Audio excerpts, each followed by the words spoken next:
I'm Kemi, I'm a Chimera VTuber, and today we are going to be continuing our journey in Pokemon FireRed. Do I have my mic on? Yes, I do. How is the music volume? Maybe I could bump it up a little bit, actually. Oh wait, the weird thing is, for some reason, my sound volume has been automatically adjusting and I have no idea why it's doing that. Even when I am not touching my mouse or keyboard, which is really weird. I'm not sure, like, is there like an automatic volume adjustment thing going on? It's very confusing. I think, didn't I try to troubleshoot this last time? Troubleshoot common sound problems. All sound devices, volume mixer, more sound settings. Yeah, I have no idea why it jumps between like 100 and then like 92% or something like that. It's very weird. But I might just have to Google this later because I thought I fixed it last time when I adjusted the settings. But apparently that didn't fix anything, which is super not ideal. But yeah, like last time we left off around, yeah, we beat Pewter Gym with Brock. And now we're continuing our journey. I did spend some time training some Pokemon. Oh, I gotta rearrange my team, actually.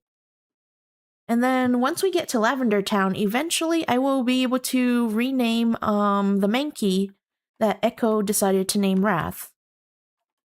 Because unfortunately, we do not have access to the name raider quite yet.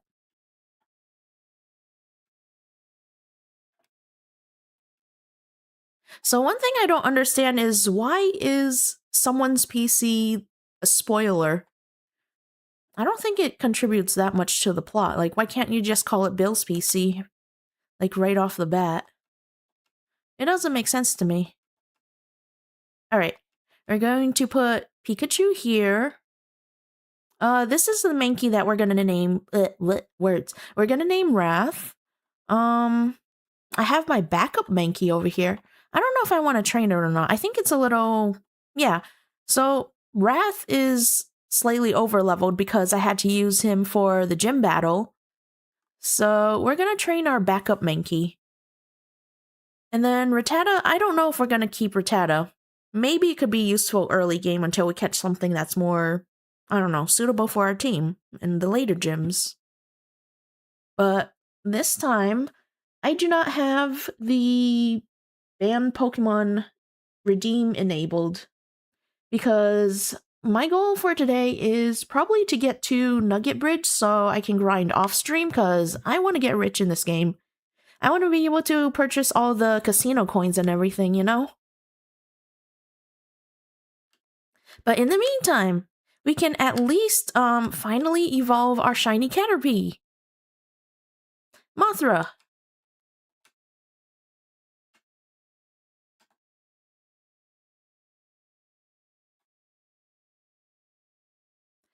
I've been basically grinding in that tiny patch of grass down there. Oh wait, do we have money? Are we broke? Ah, we only have 8 Pokédollars. That's a bit sad.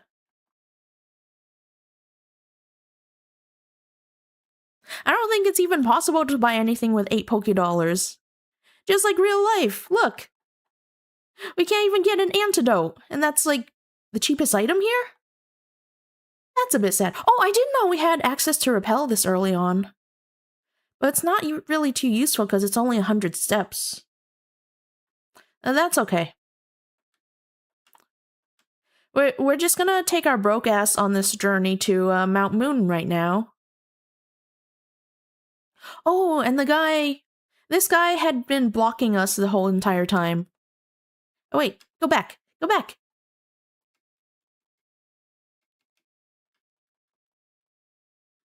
So hopefully he'll let us oh, okay. Oh, Kemi, I'm glad I caught up to you. I'm Professor Oak Aide.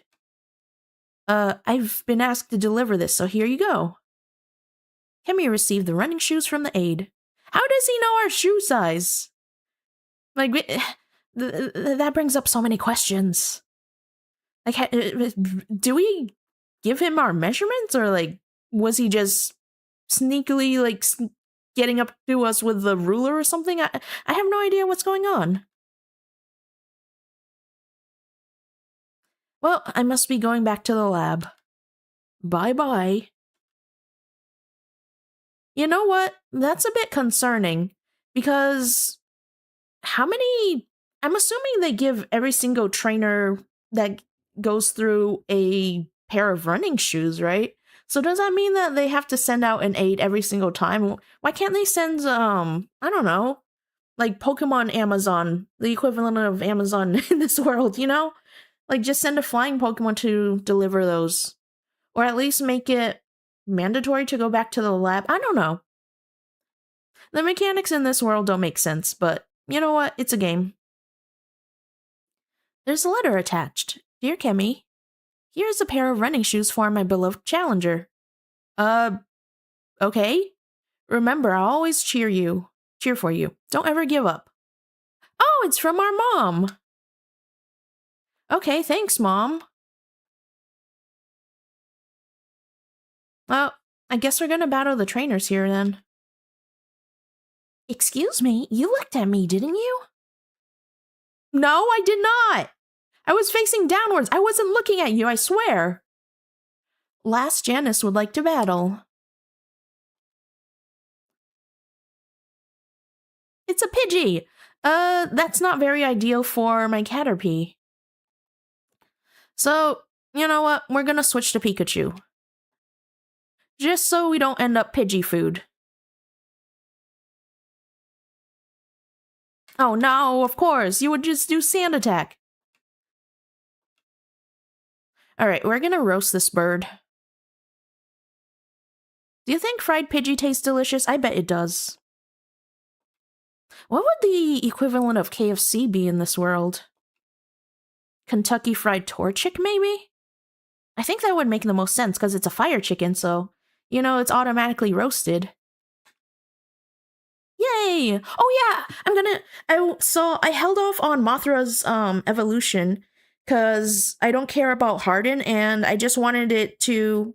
I don't know, does Metapod have a lower attack-based stat? Maybe it does. But yeah, we skipped Harden, so we're gonna go evolve into Metapod, and then Butterfree, so we can get confusion. I almost said conclusion.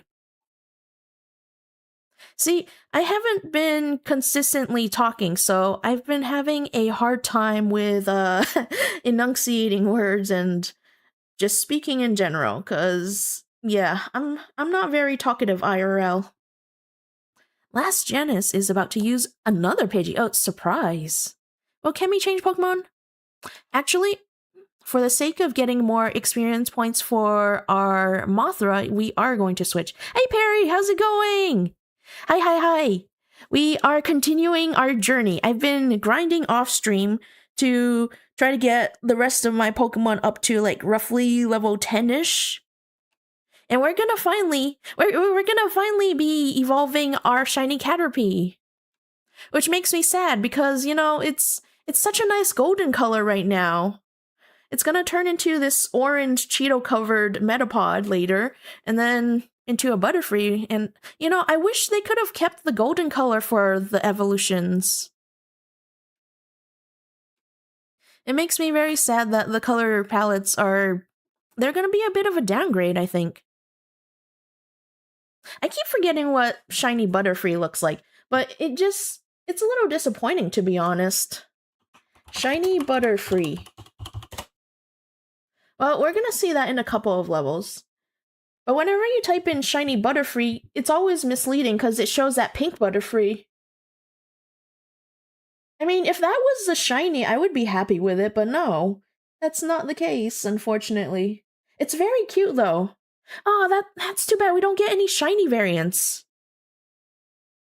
I keep thinking shiny Butterfree was a pink one. I know!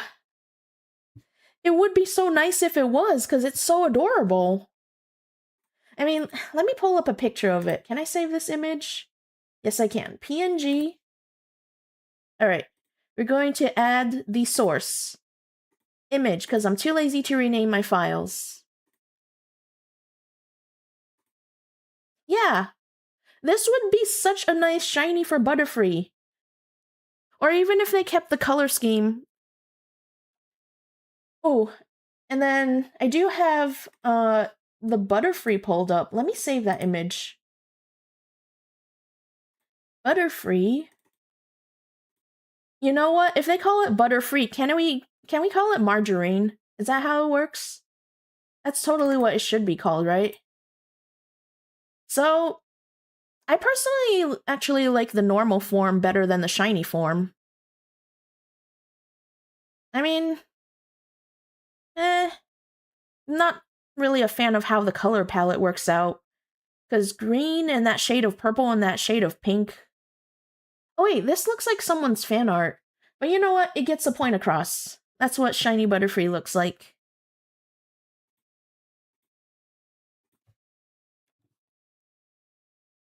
But yeah, we're going to eventually level up our little Caterpie.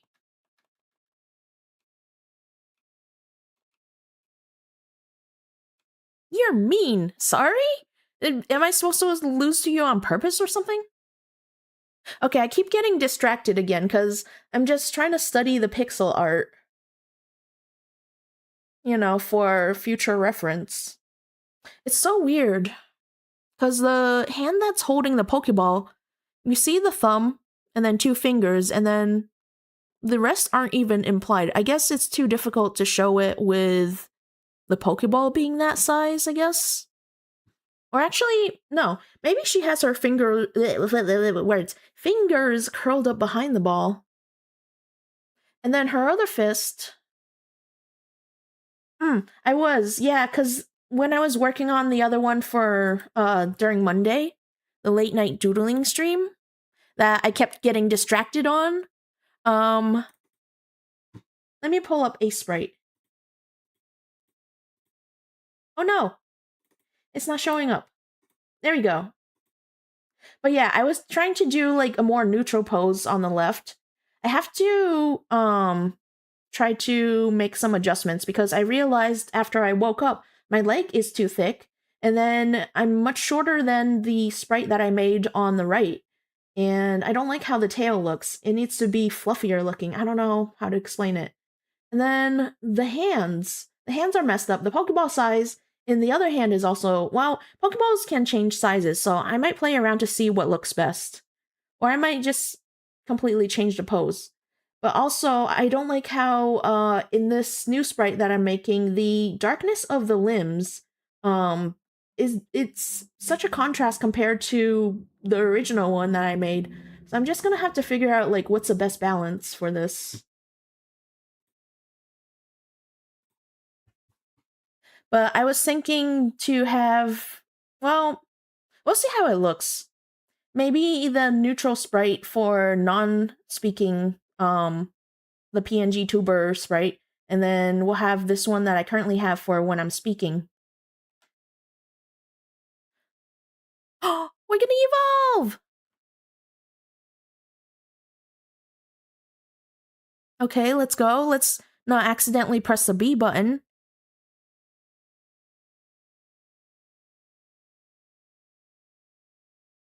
Yay! We have Cheeto dust covered Metapod. Congratulations, your Mothra evolved into Metapod.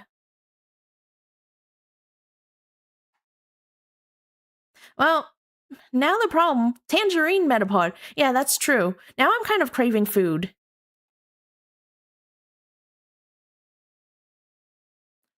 Because I've been having a lot of struggles with my energy levels, I don't know, really the past couple months, but even more so this month. And instead of sleeping for 8 hours, I've been sleeping 12 plus hours on my off days, which is not ideal. And as a result, I have not been eating my meals properly either. Oh, we gained a lot of experience from that last battle. Okay, that's cool. You know, oh, we're a lower level than your Caterpie. You know what? Let's try beating you up. I know, I turned into a cat. I'm not a rat VTuber anymore. I'm a cat VTuber now. But you know what? That makes sense because I'm a chimera rat technically. So I could have cat DNA. But yeah, it's kind of weird that I've been sleeping for so long. Is it me or is Metapod more pink here? Um, it's possible it could vary from the different generations. Actually, you know what?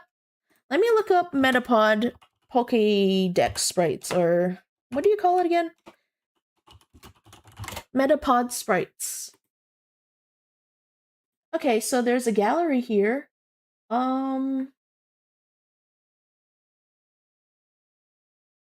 Actually, the colors have been relatively consistent except for Generation 2 sprites, which are slightly leaning towards more yellow than red. Bulbapedia? Oh yeah, I have Pokemon database opened up right now. But the color has been pretty consistent, except for gold, silver, and crystal. Cause let me save this image. Metapod. Alright, let me add the source. Oh gosh. Am I back? Am I back? I don't know if this messed up like the YouTube recording. This is not good. So apparently I when I tried to add that source, it completely crashed OBS. I do not know why. It has been crashing. It has been crashing on me so often lately, which is ugh. I hate it. I don't know if I just have like way too many what you call it?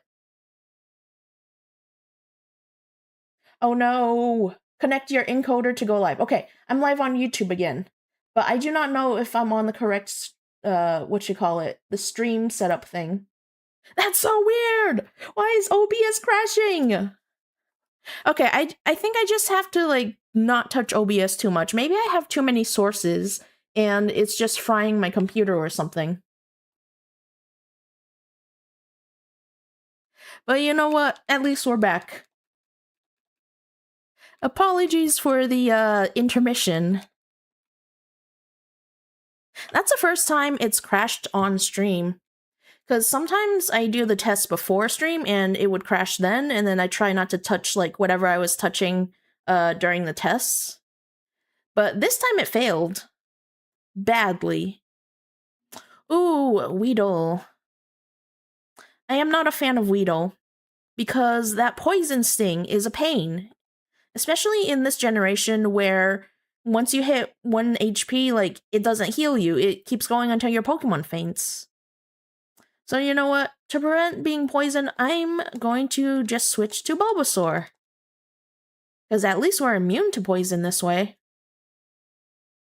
And thankfully, Weedle does not have the corrosion ability. Which doesn't even get put into play until like the later generations when we see Salazzle. Is it corrosion? I think it is corrosion.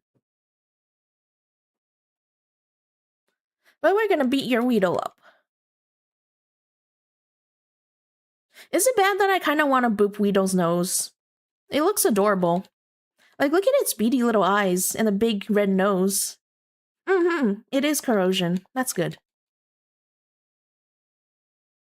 But I think it would be dangerous to boop a Weedle's nose, because, you know, it has 2 very sharp pointy spikes that are poisonous. And we do not want to get poisoned.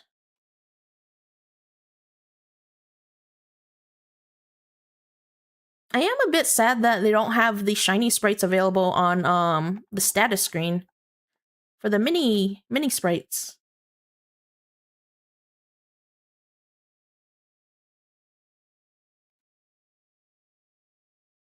Alright. My Metapod is better than your Caterpie. Because it's shiny. I'm just imagining that, like, my Metapod was supposed to be golden originally, and it just crawled into a bag of Cheetos. Or it took a bath in, like, orange juice or something.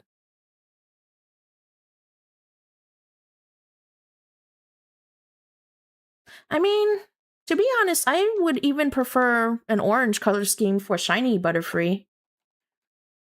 I think it would look better. Although, what would be good for Butterfree's eyes in that case? If it was orange. I guess blue if you want to go, like, with color theory or something. Gray or black would kind of look cool for the eye color if you did that. Oh, we're gonna evolve! We're gonna get a shiny Butterfree now.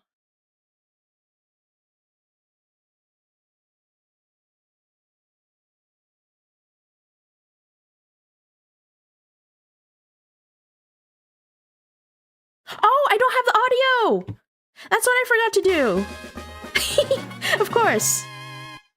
Yeah, oh, actually, this is better than I thought it would look. Because the wings have kind of a golden orange sort of tint to them.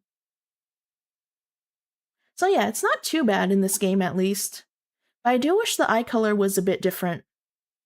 Even if they went with like a teal or cyan, that would look nice, or a pink would still be good. Just, why did they go with a green? I don't know. Pokemon logic sometimes doesn't make sense. Because sometimes you have really cool shinies, and then other times you have stuff like, I don't know, shiny Espeon? Shiny Espeon looks like it fell into, like, a nuclear reactor and became radioactive. Who are we gonna train next?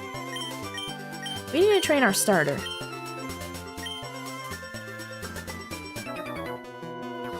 Hi, I like shorts. Is this youngster Joey? They're delightfully comfy and easy to wear.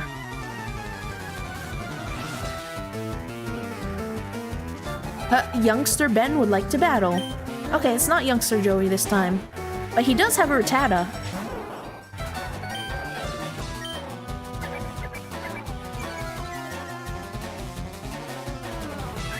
My, what big teeth you have.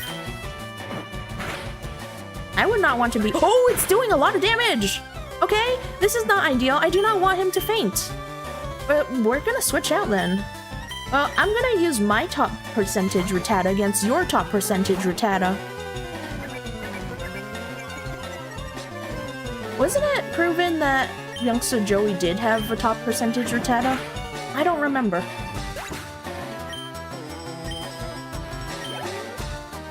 I kind of wonder what the IVs are for his. Is it a top percentage Rattata or is it a fraud? Alright, he's sending out Ekans next. Actually, I could just use Mothra and hope that I outspeed, cause confusion. Oh, look at him! Or her. Mothra is so pretty.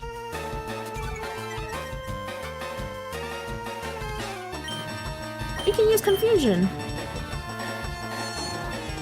Please, one hit kill. No! We don't get the stab damage, unfortunately. No! Why do you have to poison us? How rude! See, this is why I'm glad I'm not doing a Nuzlocke challenge. I don't know if there's a tier list of which Pokemon games are more difficult when it comes to Nuzlocks. I don't believe it. Well, you know what? You better be Naruto and believe it. Because I just whooped your butt. Aw, man. Alright, so... wait, my bitrate is suffering.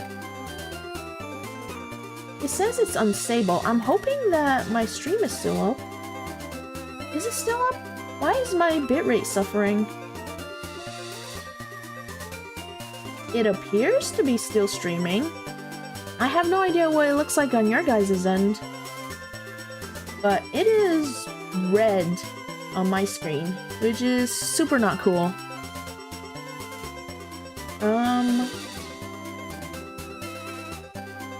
Is the game killing the bitrate? I have no idea. I'm not super familiar with technology. But on OBS, it says like almost 13,000 kilobits per second. And I think Twitch only accepts 6,000.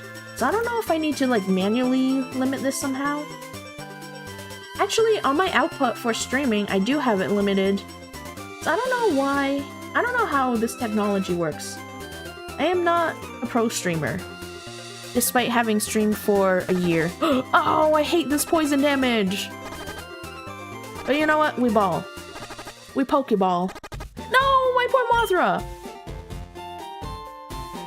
Man. Oh, I keep forgetting I have running shoes now.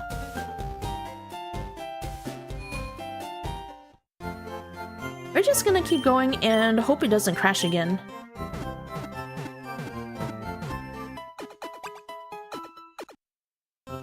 I probably should do some more research on how this works. Like, as far as I know, I think the most scuffed stream I had was that last Expedition 33 stream that I attempted to do. Because that one just became a PowerPoint. But to my knowledge, I don't think the other streams have become PowerPoints yet. I could be wrong. Maybe people are watching a PowerPoint and they're just too polite to let me know. Alright, we're gonna beat up your Weedle. Oh! Why? Does my Bulbasaur need glasses? I think he needs glasses because his tackle missed. It has a 95% accuracy rate, if I remember correctly. Why is it of all the starter moves that Tackle has to have a lower accuracy? Because Scratch, I think, has 100% accuracy. That doesn't make sense to me. Alright, 2 more hits. Let's go, let's go. Oh my gosh, the E33 stream is the only PowerPoint stream that happened that I can remember. I tried looking at the VOD and it was absolutely horrible. And I'm kind of sad that it couldn't record the whole entire thing because of how messed up it was.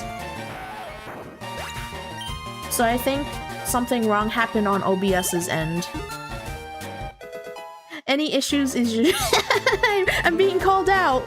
I'm being called out. Just like today. I forgot to start the audio. But you know what? At least I did not keep the mic muted. See, I did a mic check first. I forgot to do a normal audio check.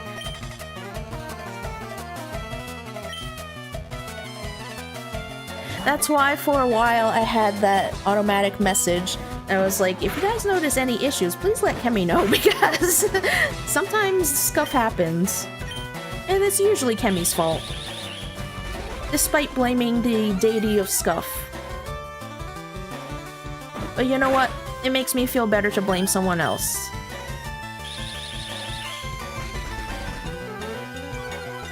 Man, my poor Bulbasaur is just getting covered in string shot.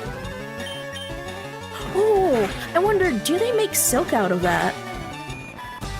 What would bug Pokemon silk be like? It would probably be much stronger. I don't know if it would be stickier too.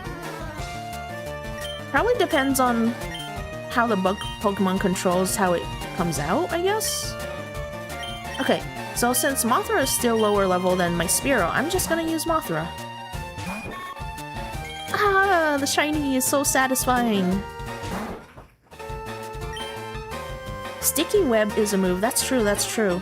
So maybe there is a difference between String Shot and Sticky Web. So my guess is, I almost said Spring Shot. String Shot probably just overwhelms the opponent with the sheer amount of the silk that the bug Pokemon spits out, while Sticky Web actually has like stickiness to it.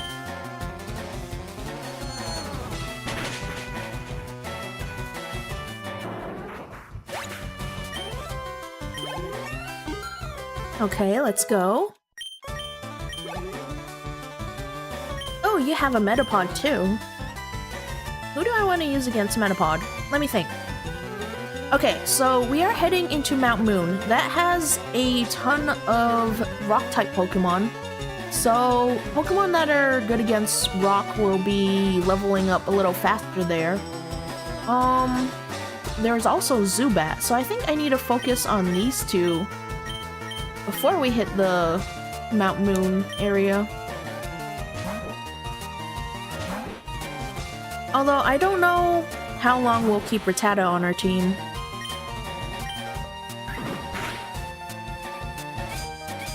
Well, maybe we'll keep it just in case someone decides to ban my more useful Pokemon. No offense to Rattata.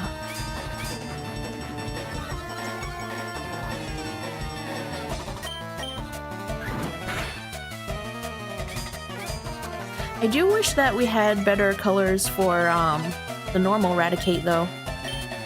Because you go from this nice purple color, fuchsia, whatever you want to call it. Magenta? Fuchsia? I don't know. And then it turns into a brown rat. At least the shiny form is kind of reddish in color.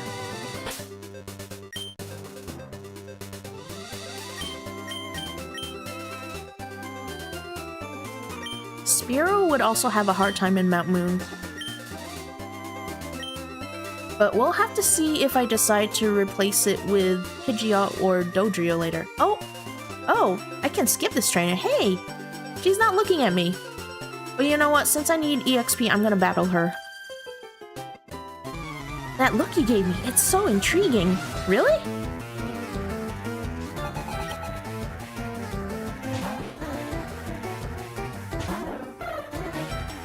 Alright, bird versus rat.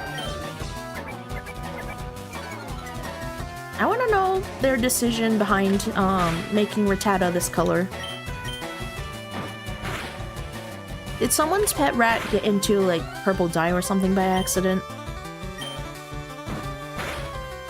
Oh! Okay, at least we survived. Even got a critical. Last Sally is about to use Nidoran.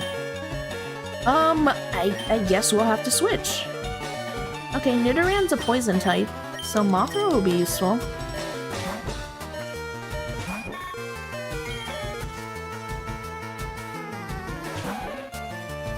Alright. Confusion.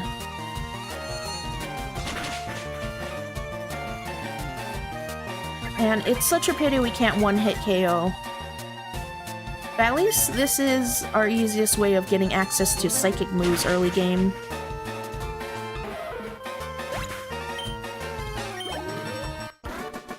Player defeated Last Sally. Wait, why do we not have our name there and just player? Be nice. I am being nice. I'm not gonna, like, lose on purpose and hand over my money to you.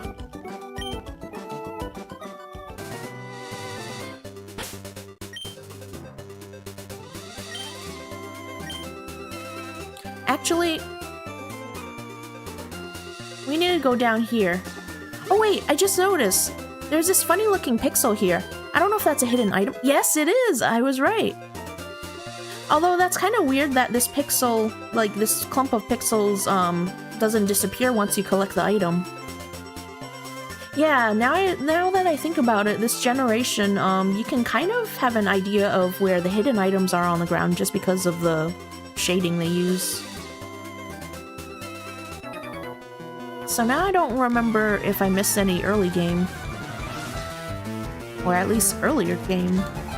I would have to use the item finder.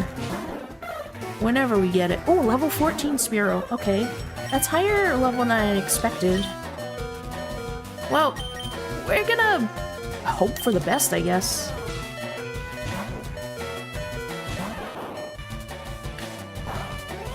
Alright, that's not horrible. But that's still quite a bit of damage considering it's not a very effective move. No! We're doing such little damage! Okay, Pikachu, let's fry this bird.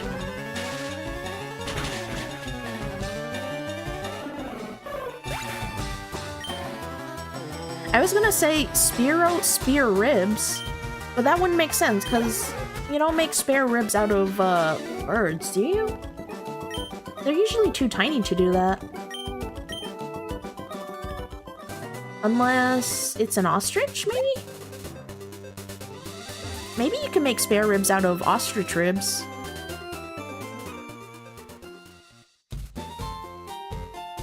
But I think in the ostrich's opinion, it probably doesn't have any ribs to spare.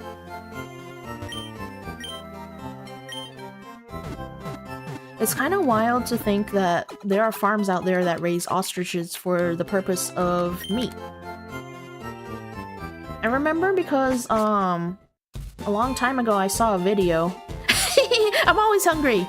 I'm always thinking about food. Like, even when I visit, like, the beaches and stuff, I'm kind of, like, just scouring the beaches for little critters I can, kidnap and cook. So yes, I am always talking about food.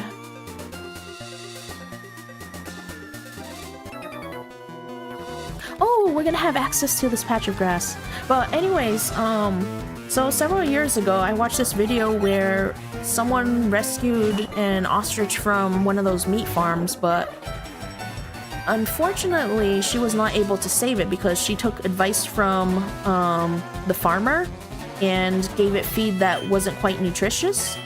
Like, it works out for the farmer because they don't keep the ostriches alive long term. They sell them off for meat, so they don't end up living a long life. So, of course, when they do it that way, they don't care about getting high quality food for their health, unfortunately.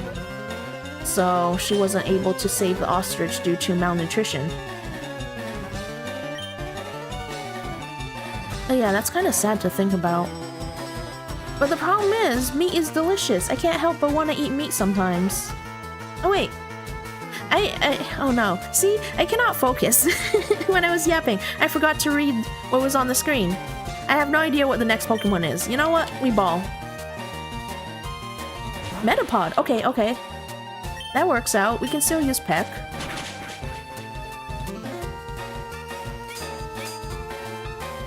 You know what? Your hardening's not gonna save you. We're gonna beat you in 1 or 2 hits. Okay, 2 hits.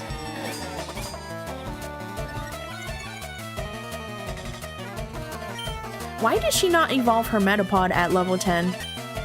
Because as far as I know, Metapod does not know any attacking moves other than Tackle if you raise it from when it's a Caterpie. But maybe she just loves it the way it is.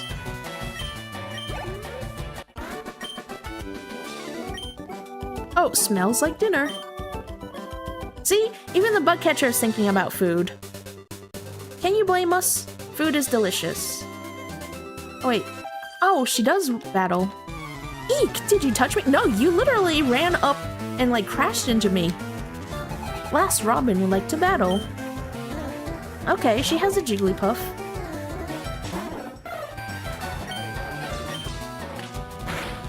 Alright, are you gonna sing us to- Oh!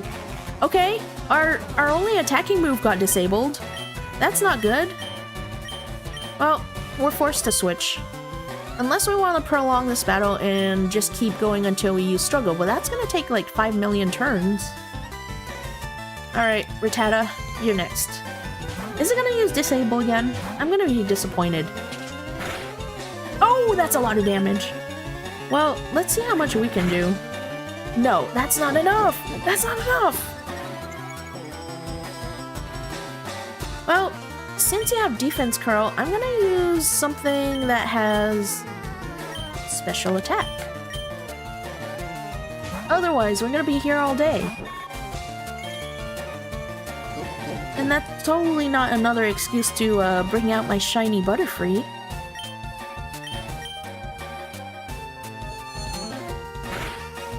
Huh? It only does that much damage? Well, I guess I am out-leveled. That's probably why. Your defense curl is not gonna save you.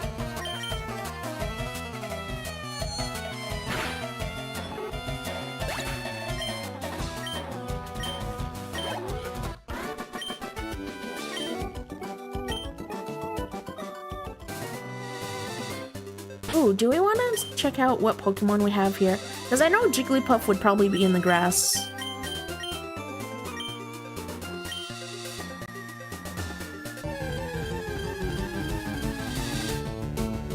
Spearow?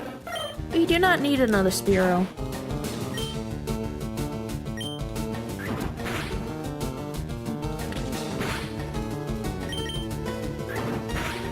Alright, damage-wise it isn't too well, we can still knock it out in one more hit. Oh, hey Mise! How's it going? Thanks for checking in. Oh, and thanks for the hydrate. Breezy. Last time, Monday, I was playing Vocaloid songs while I was drawing. Oh, you got your stuff fully set up. Nice, nice. You're gonna be able to stream more. And so I was playing Vocaloid songs thinking that normally Vocaloid songs are safe on YouTube streams. Was it safe for YouTube? It was not safe for YouTube. YouTube actually stopped my stream like in the middle of it, and they were like, you just violated the third-party content, whatever. So thankfully I don't get a strike this time. But I guess I'm gonna have to be more careful for drawing streams in the future. Yeah, like mid-stream. I was not expecting that to happen mid-stream because when I did the karaoke streams in the past, like they would let me know that, well, they didn't say it was a strike. It was like content claim or something, which is different than a copyright strike sort of violation. So that was kind of weird. I did not know that they could do something in the middle of a stream, but maybe their AI tools are getting more complex, like recognizing things. Well, that's a lot of processing power they're using if they're gonna have to like use it to monitor everyone's streams at the same time. And I'm just a tiny streamer, because usually I don't get any views on YouTube at all. So I think art streams, I'm gonna have to either use royalty-free music or I'm just gonna not multi-stream those instead. Oh man. But have you ever eaten ostrich before? Because we were talking about this earlier, and like, I don't know, because I watched this video about someone who tried to save an ostrich from an ostrich farm, and it just didn't work out because of various circumstances. I don't know how tough ostrich meat is. Oh wait. Oh, I don't have access to the Pokemon Center? Or do I? Yes, I do. I need to heal. I want to heal my Pokemon first. Oh, you have not eaten an ostrich. But yeah, I have to wonder if the meat is tender or not. Because I feel like it would be tougher just because it's a huge dinosaur of a bird. And I assume it's probably running around all day. Unless it's on a farm, then it doesn't have a whole lot of room to run. But yeah, the eggs are definitely huge. I wonder what the eggs taste like compared to other birds. You know what? Let me look it up. Ostrich eggs. Flavor. What does ostrich egg taste like? Reveal the flavor. It tastes like a milder, slightly sweeter version of a chicken egg with a faint gamey note that gets stronger when boiled. The texture is creamier and denser than regular egg, almost custard-like when scrambled. Oh, that sounds good. Yeah, you can make multiple omelets with just one egg. Holy cow. How efficient would it be to raise ostriches for eggs? I feel like it wouldn't be very efficient because they're just so huge and they would require a lot of food and like a specialized diet. And it's not very common for people to raise ostriches. At least in this part of the world. So it has to be a bit of a luxury, I assume. Wait, how much do ostrich eggs cost? Ostrich egg price. USD. Okay, I do not know if this website is reliable. Fresh ostrich eggs for consumption generally retail between $35 and $55, while fertile eggs for hatching purposes cost upwards of $150. Okay, $35 to $55. That's definitely a luxury item then. Because I am not paying that much each time to get an ostrich egg. Not that I would know where to get one in the first place. I remember there was a YouTuber who got his hands on an ostrich egg, and for whatever reason, he decided to pull a stunt and eat it raw, and I think he ended up hospitalized because I don't know. Maybe it was like food poisoning, I guess? I don't understand why anybody would try to eat raw egg. It kind of scares me. Because I know there are some Japanese places where they would have like meats and stuff and then you dip it in a raw egg sort of mixture. I mean, mean, it's okay tasting, but still. I think the risks outweigh the, you know, outweigh the sukiyaki? I don't remember what it's called. But I did try it once. Just once. I'm still alive. Probably. I don't think I'm a zombie yet. I could be wrong, though. Oh man, speaking of food poisoning, there's that, what you call it? The cyclosporiasis thing that's going on, apparently. Most of the states are having issues with, I guess, produce being contaminated. Yeah, the lettuce shitting disease. It's funny because the other day I walked into someone's stream and, the words I heard out of his mouth were like, why are you shitting on your lettuce? I was so confused, and then I looked it up and it's like, oh, we have a problem across the United States where most of the states have all these cases reported. I know! Everything's getting gutted. I hate it. Ooh, so we can use Nidoran early on. Oh, that's kind of a pity that we can't— oh no, I'm poisoned! I'm poisoned! Alright, we are gonna run to the Pokemon Center and see if we can make it before our Pokemon faints. The lettuce shitting disease. Yes, that is the scientific nickname. It's very professional.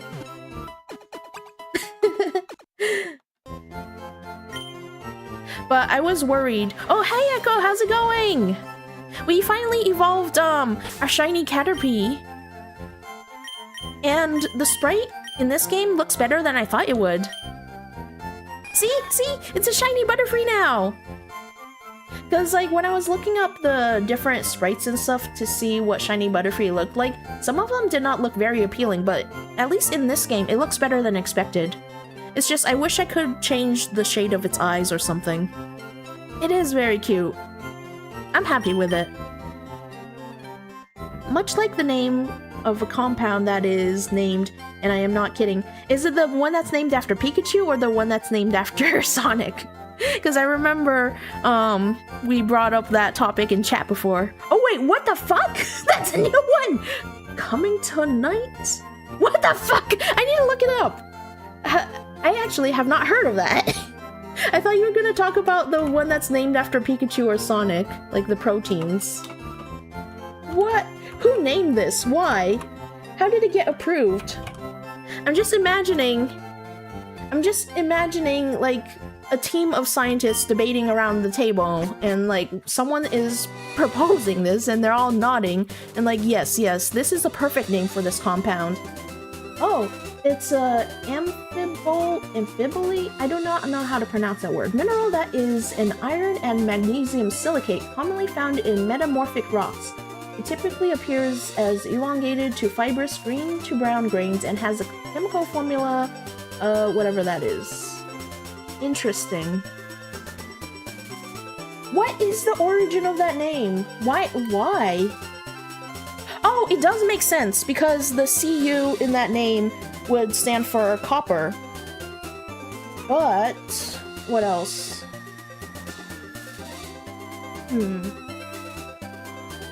Magnesium, well, I mean, it's a bit stretched, but if you rearrange the letters in the name of the compound, you could put M and G next together. And then that would make Mg for magnesium. It's a bit of a stretch, but we can give it a pass for the copper. But that is a wild name. Oh wait, actually, I wanted to put Nidoran on my team.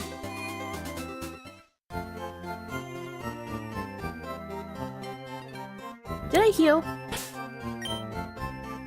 Yes, I did.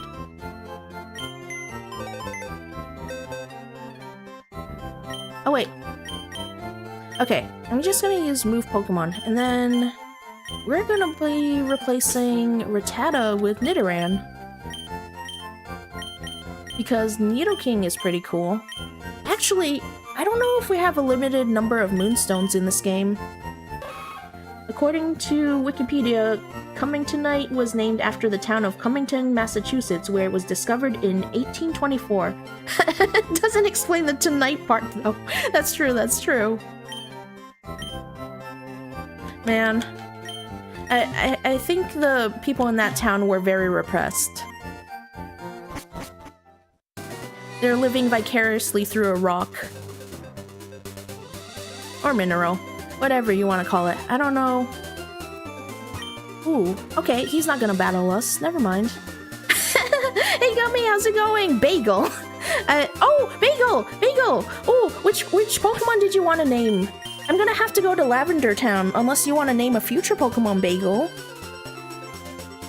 But I will keep that name reserved for you whenever you're ready to redeem it. Alright, Gummy, Bagel. I do like naming Pokemon after foods. And thank you for the lurk.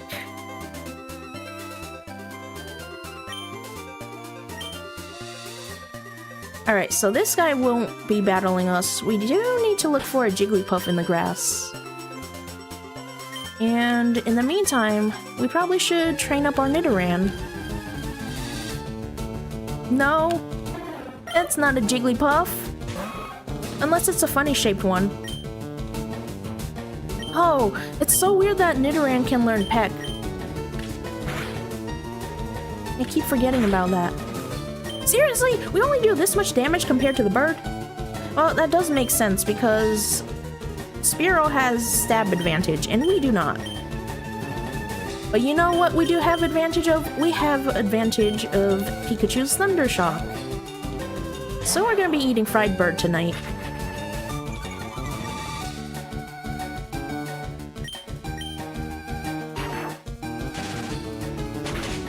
Dealer's choice if you were asking. Afraid I can't watch too close level. Thank you, Gummy! Oh yeah, you're gonna be preparing for your D&D stream later. That's exciting. Oh, thanks for the head pat.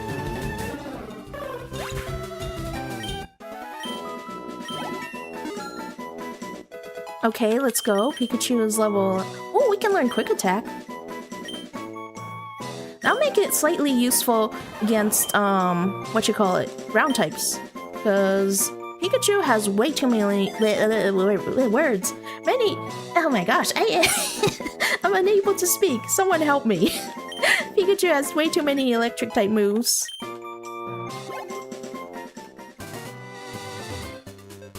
Jigglypuff? Will we get a Jigglypuff? Next grass type Coleslaw. Okay, I will keep that in mind then.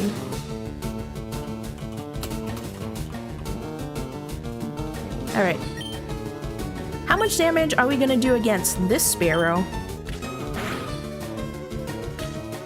Oh yeah, Rize! I made a pun. Because when we beat up Spearow before, I was like, you know what, maybe we can make some spear ribs out of the Spearow. But the problem is, well, as far as I know, they don't make spear ribs out of birds because birds are tiny, right? So then I was thinking about ostriches, and that's how I got on the topic of, like, ostriches. But actually, you know what? I do want to look it up. Spare ribs out of birds. Can you make spare ribs out of birds? Because most of them would be way too tiny, unless it's a bigger bird. Bird ribs exposed. Truth about bone removal before cooking. What the heck? Wait, this website is crazy. It talks about bird ribs and then it has a picture of like some topless guy. How do we go from bird ribs to topless human? 5 degrees of separation. Everything just leads back to cannibalism. I can't believe it! This is concerning. Man, it must be a clickbait site.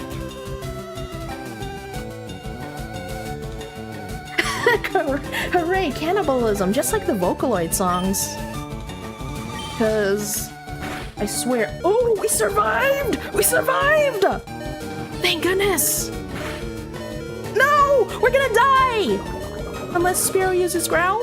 Okay, I am switching, because I do not want my Nidoran to faint. Because I swear there are so many messed up Vocaloid songs, which is concerning and amusing at the same time. And a lot of them, I think, happen to be about cannibalism. At least, well, it's kind of hard to tell, because unfortunately I am not fluent in Japanese, so I would not be able to comment on the word choice for the lyrics.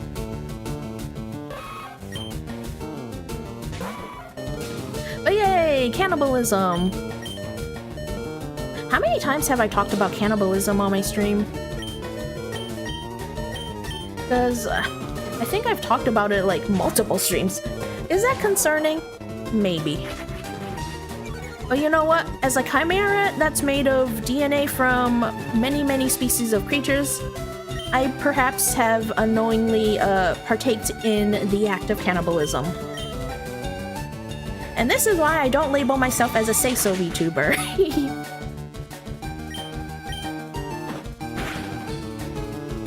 I actually did think about it, like, before I started streaming, because, like, I don't know. I was afraid of chat, like, getting too crazy and out of hand if I... Oh no! I fainted! No, my poor Bulbasaur! But anyways, I was afraid of, like, chat getting, like, too out of hand, like, because, I don't know. It's important to kind of build your community to, I don't know, have like people that you would feel comfortable with. So at first, like, I was thinking, like, as a newbie, should I label myself as a say-so VTuber? But that never did happen, because I don't think I could ever fully be say-so. Because I make these weird jokes about cannibalism.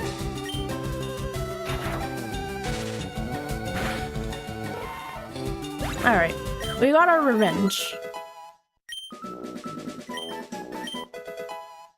Focus energy. I could sure use that IRL. Alright, we need a heal. My poor Bulbasaur got knocked out by a level 6 Nidoran. And that makes me super not happy.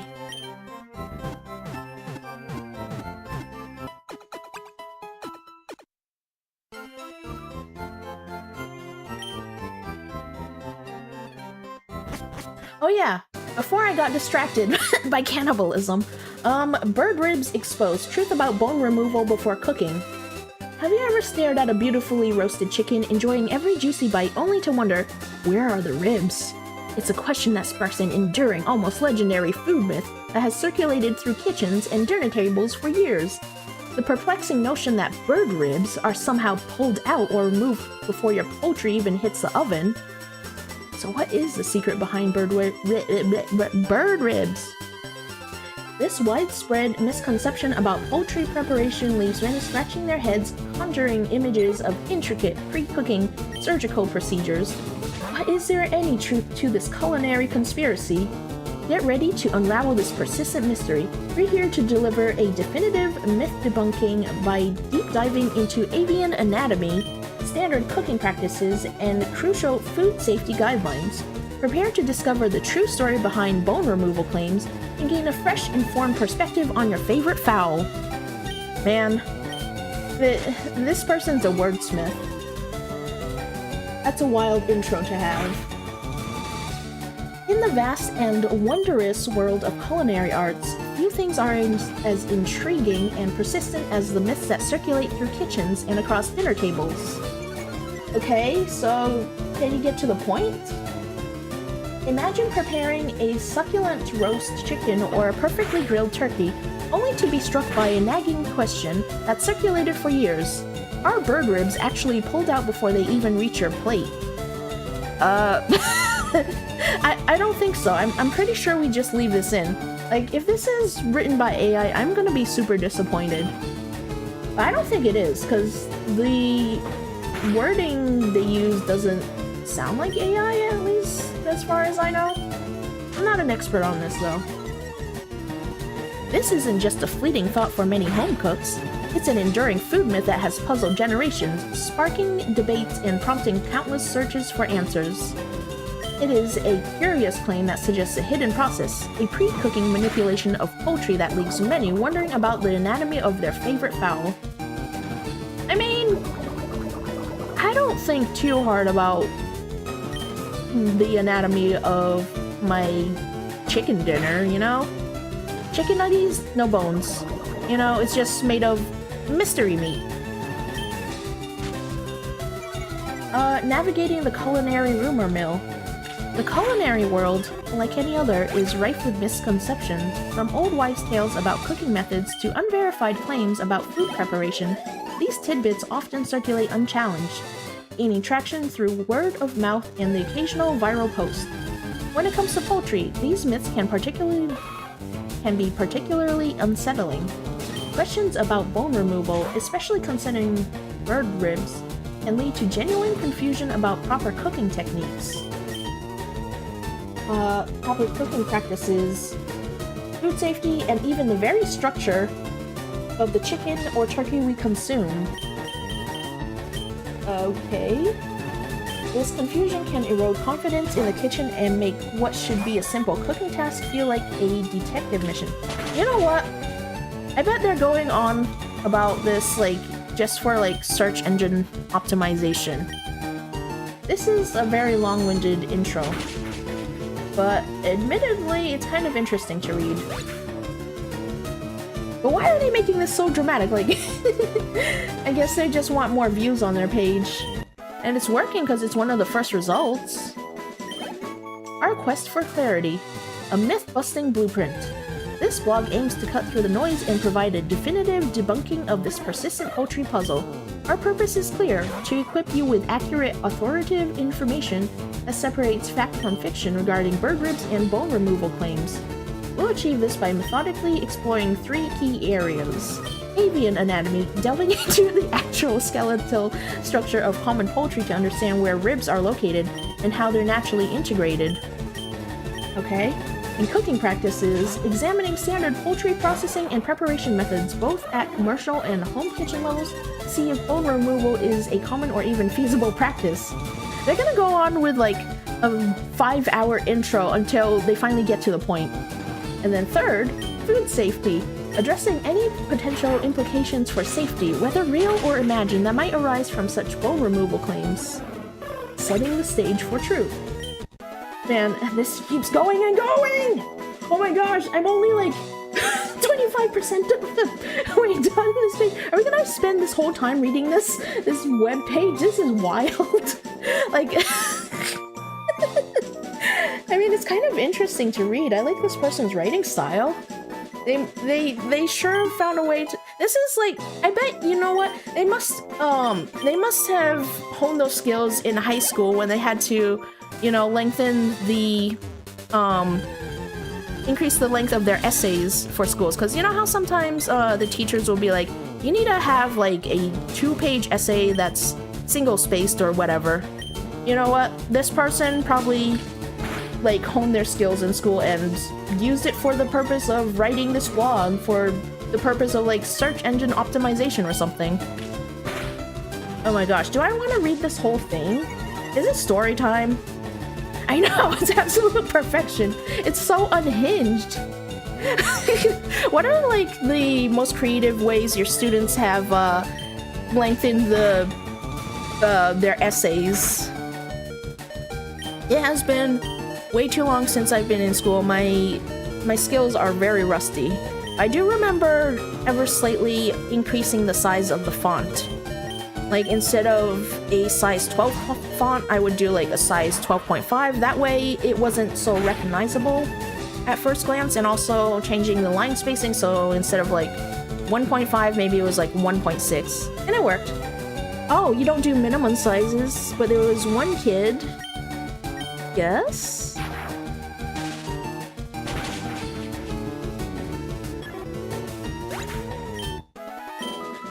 who wanted to hit the 100-word size for a career thing.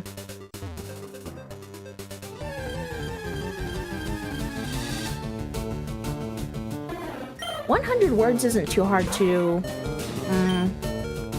yeah, that's not too difficult. That was supposed to be a few paragraphs, so they... Oh crap, I fainted. They copied an ass load of white text and pasted... Oh! Of course. What was in the white text that they hid then? Did they do some crazy copy pasta sort of thing? I would totally do that. And turned in 140 words assignment that was like 3 sentences. That's wild. Some random Google thing. So probably like the lorem ipsum whatever. Sometimes people forget to remove that from websites. Because one time I was looking on a bakery website for what they had on their menus and stuff, and they just had the lorem ipsum thing like for every single web page they had, so it wasn't very helpful. I kind of feel bad because they're paying for that web domain and they just have lorem ipsum everywhere, so I don't know if they probably did not hire someone to do that website. And it was just like, what do you want to do for your job? What does becoming it entail? What is the salary? Blah, blah, blah. Well, unfortunately, what people want for their job does not necessarily match up with the reality. Man, what? Wait, what grade was this for? I mean, 100 words, why would you even need to cheat for that? I feel like that's even more work than if you just straight up wrote something.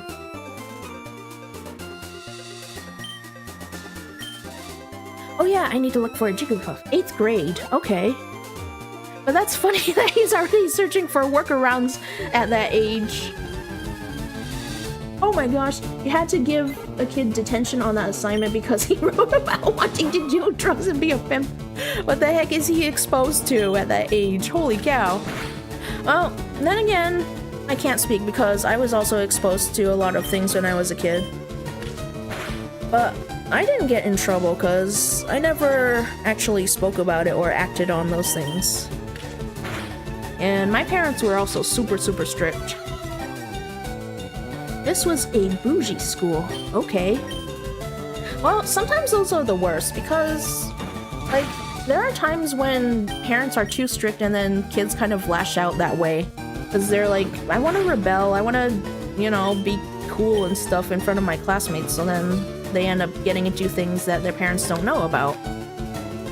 Kind of like in college, because we had this kid in my Japanese class who acted like the perfect sweet baby angel in front of his parents when they visited, but behind the scenes, he was a bit crazy. Let's just say that. But you know what? In front of his parents, he was just their little angel, their sweet baby boy. So that was kind of an interesting thing to see. Oh gosh. But let me look at that website. This keeps going on and on. I don't think I even want to read this whole thing. Holy cow, there are so many words. Let me show you guys the link to this. So if you guys want to see it for yourself. Oh wait, shoot. Why did it not copy and paste? Because I hit C instead of Control C. See? My button mashing is getting me into trouble.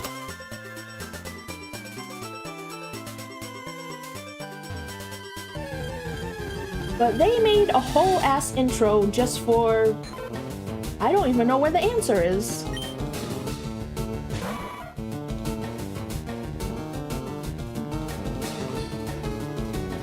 Wait, they have a video? Bird ribs exposed, truth about bone removal before cooking. They have a video for this? What the heck? Yeah, Jigglypuff!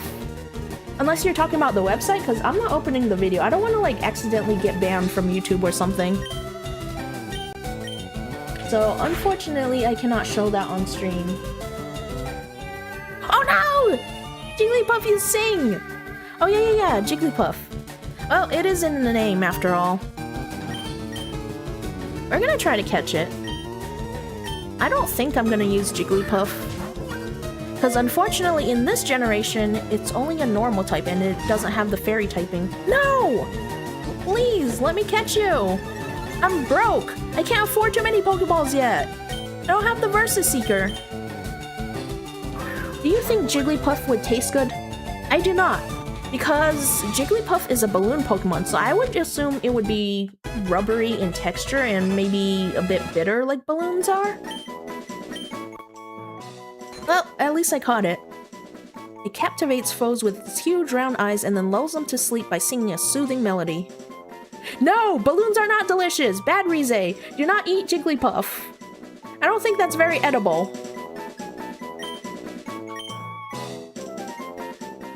What exactly are balloons made out of? I assume, would it be latex or rubber or maybe plastics?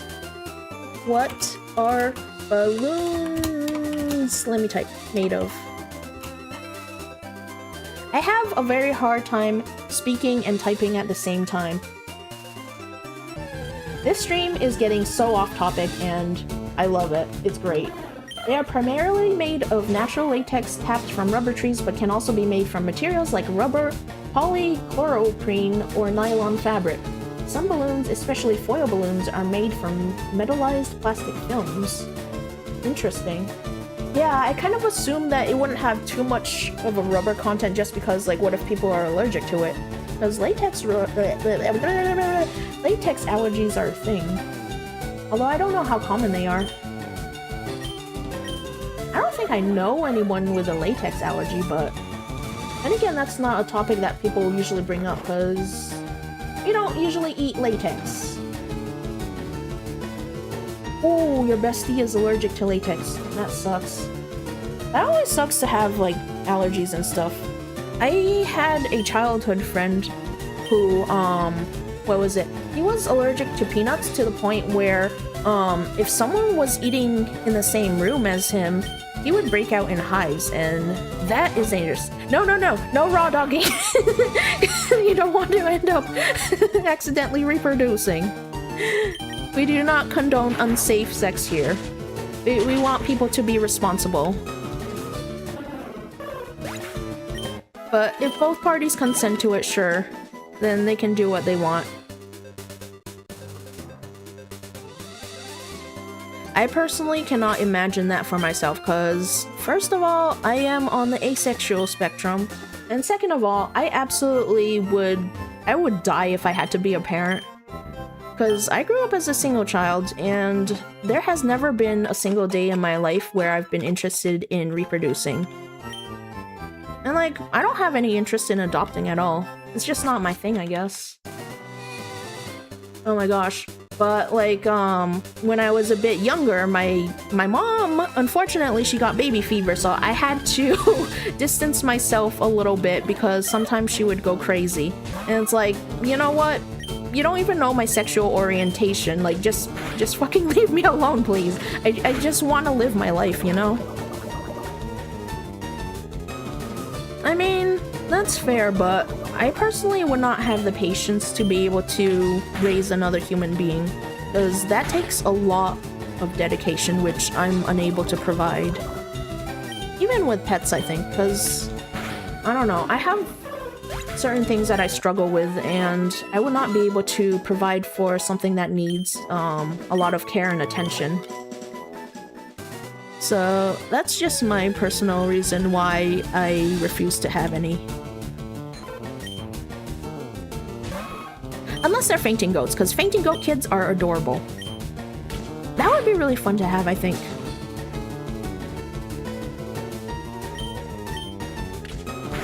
Although, oh gosh, you'll have enough babies for everyone. Good luck with that, Rize.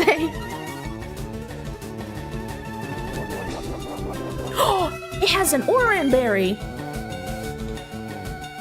Whenever I see oran— oh no! My poor Nidoran is infatuated. Why? You know what? That's a very dangerous pairing. Because Nidoran is full of very pointy spikes, and Jigglypuff is a balloon Pokemon. So we're gonna see a deflated balloon soon. You know, that's a bit dangerous. I feel sorry for it.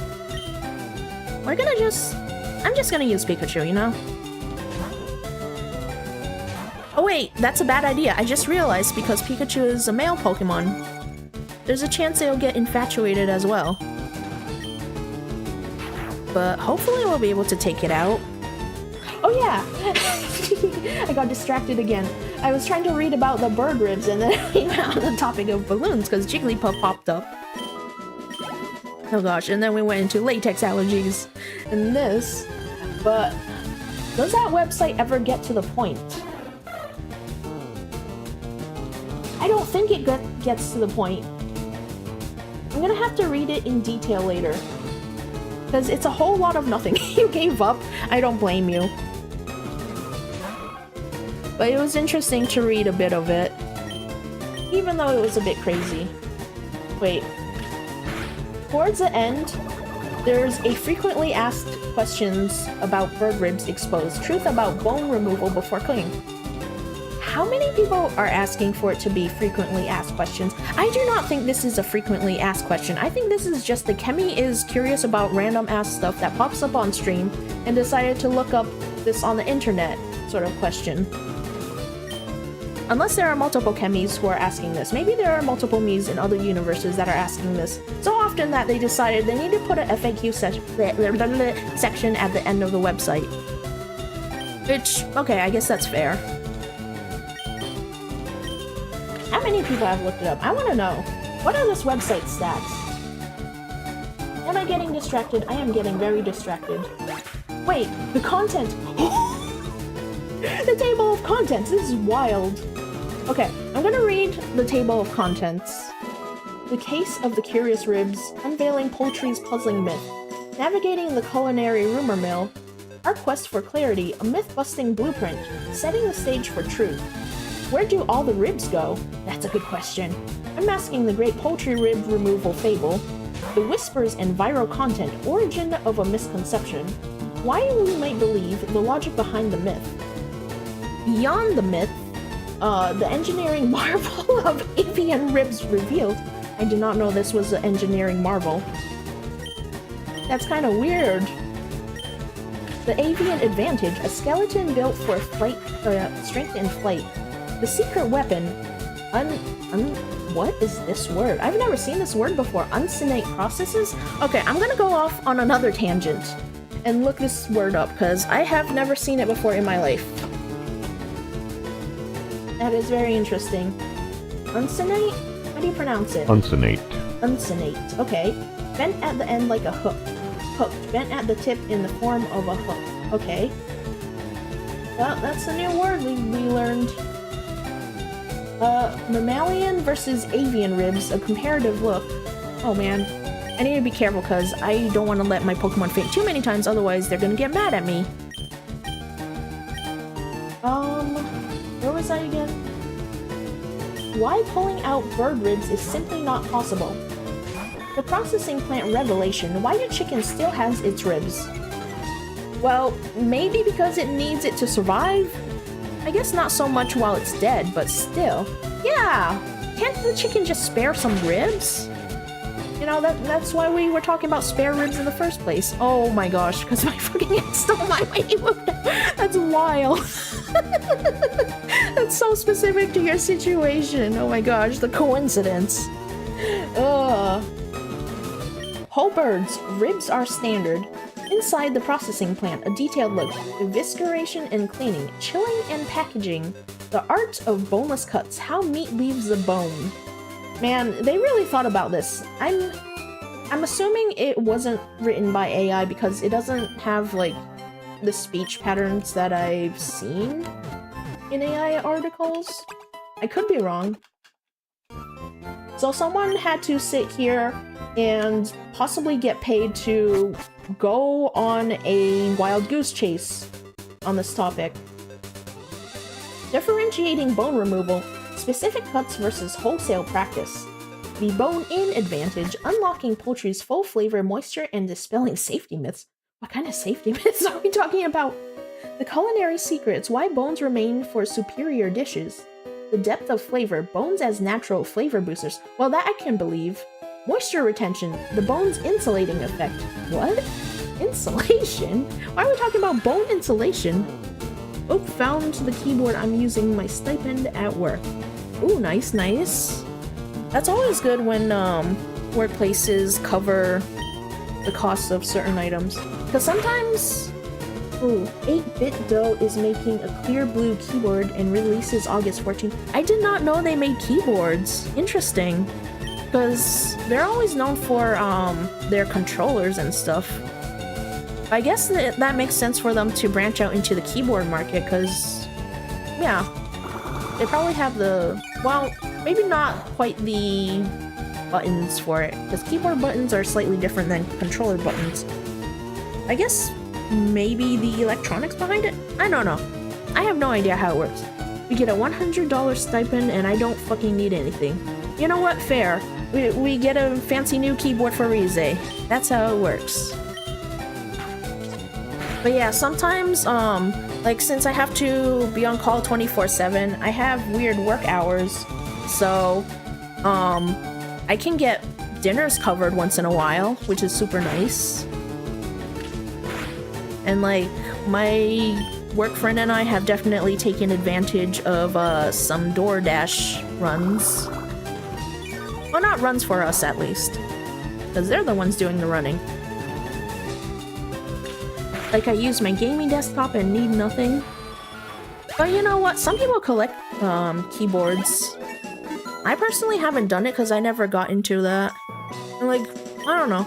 I just don't really like spending money in general. Although I did waste money on a gamer keyboard just because it was on sale. You had 4. Holy cow, that's a lot of keyboards. Oh no. Salmon keycaps? That's a fucking crime. Oh, I'm sorry to hear that. What was I gonna say again? I forgot. I'm going on so many tangents, I cannot keep track of anything anymore. Bird wings. Oh yeah, so the website. I was reading the table of contents. Oh, the engineering marvel of avian ribs revealed. Man. Oh yeah, because we were looking up uncinate, and that means like cooked something. Whole birds. Ribs are standard. Well, I hope ribs are standard. They're kind of important for their skeletal structure. Inside the processing plant, a detailed look. Evisceration and cleaning, chilling and packaging.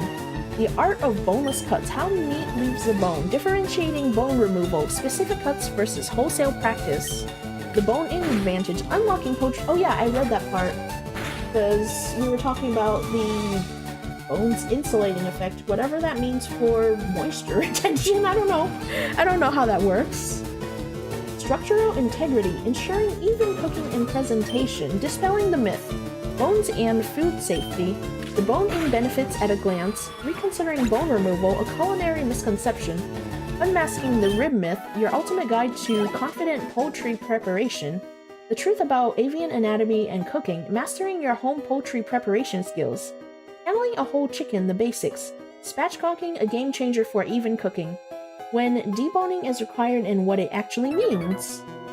Be an advocate for informed food practices. I would say, hi Ciara, we are going slightly off track. This is no longer a Pokemon stream. This is a stream for who the fuck even knows what's going on anymore. But I found this crazy website because, so we were beating up a bird Pokemon. And since the bird's name is Sparrow, I was making a joke like, you know, maybe we can get some spare ribs from Sparrow, but then I was like, they don't really have spare ribs for birds because birds are super tiny. And then we got on the topic of ostriches because they're big, so you know, it's a possibility that they might have spare ribs. And then I started looking things up like spare ribs for birds. And then I got onto this website and it has a wild introduction, and it still does not get to the point. And I'm reading the table of contents right now, because the whole website is way too long for me to read. So that's why we're reading about weird things right now. Let's see. Where was I again? The bone-in benefits at a glance, reconsidering bone removal, a culinary misconception. Unmasking the rib myth, your ultimate guide to confident poultry preparation.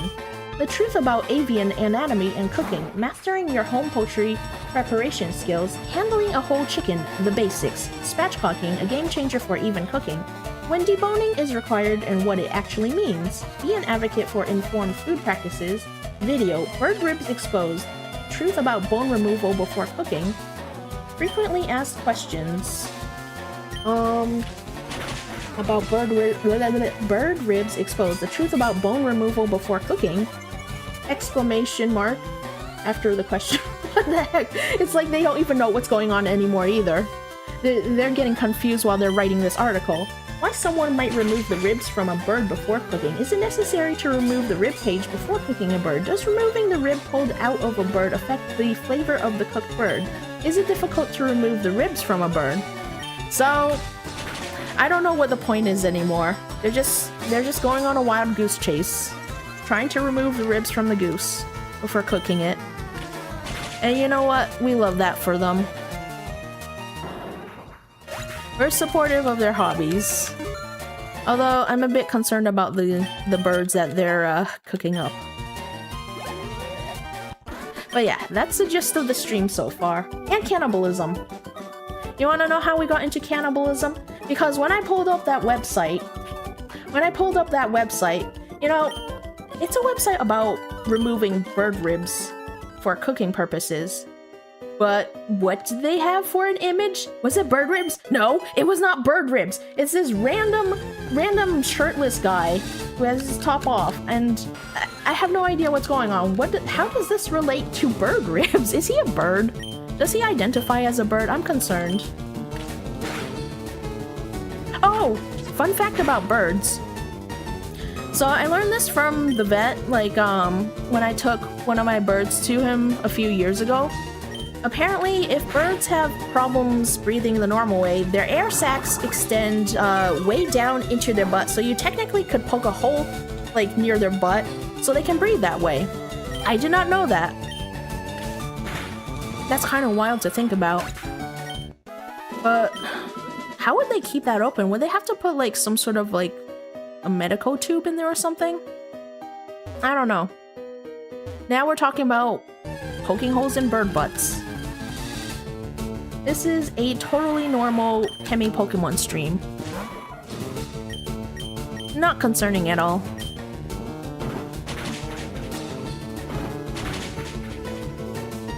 Oh gosh, I've been yapping like non-stop about this crazy website. I'm actually getting cold now. I don't know why. Sometimes when I get excited, I end up getting cold. Oh yeah, and then Rizig bought a keyboard. Oh wait, did you send images? I need to see what it looks like. I'm curious now.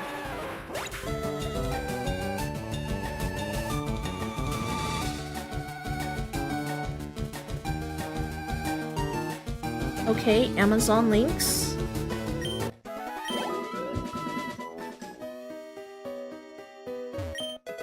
Ooh, it's a nice blue color. $99.99, so right within your budget except for 1 cent. Oh, they even have like special colors for the arrow keys.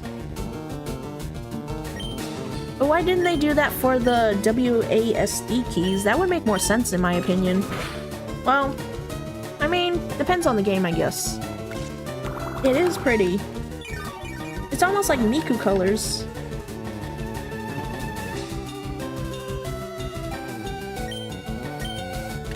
But yeah, I paid for an overpriced keyboard just because it was on sale during Black Friday.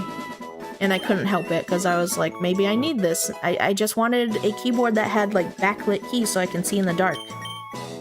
Oh yeah, the transparent consoles, like back when they had like transparent Game Boys, right? And also mice and also the Mac computers, I remember.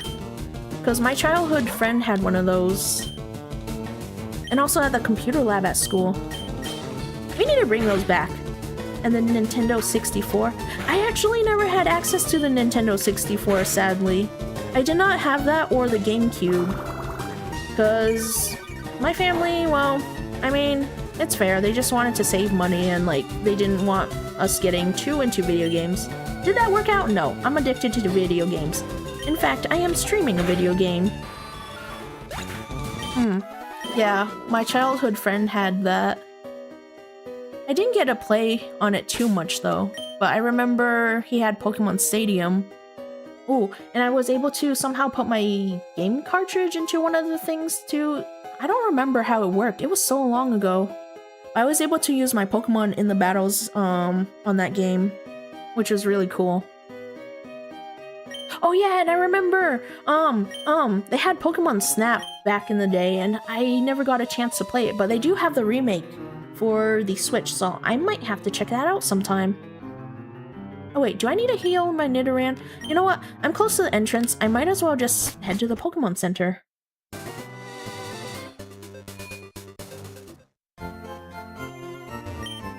But yeah, why don't they bring those cool, like, clear electronics back?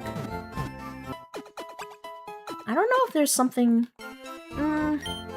is it not cost-effective, I wonder? Because I feel like it's been a long enough time that it could be trendy again, you know? Like when people bring old memes back and everything. Or like old-fashioned styles.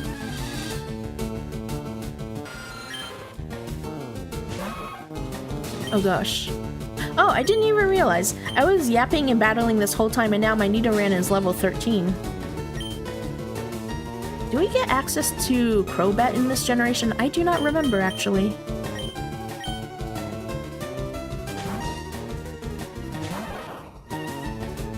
And now this bothers me, because I have that website still pulled up. I just cannot figure out why shirtless guy, is used as a... I don't know. It's not quite a thumbnail. Wait. There's a subtitle. Image taken from the YouTube channel Matthew Arb MD from the video titled Pectus Excavatum? Crobat? Crobat. What generation was Crobat from? Let me look that up, actually. Because Crobat requires you to, make a Golbat happy. Crobat was introduced in Generation 2 of Pokemon, so there is a possibility we could have access to Crobat later. You know what? I'm gonna catch it. Actually, do I want to catch it now? Maybe I'll catch a higher level one.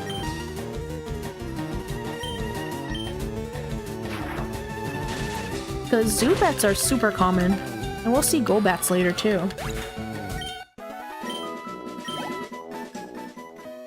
Oh, nice, nice! We can have access to Crobat, then.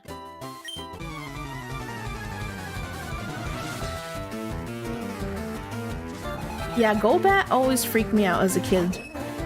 After you I'm combining words again.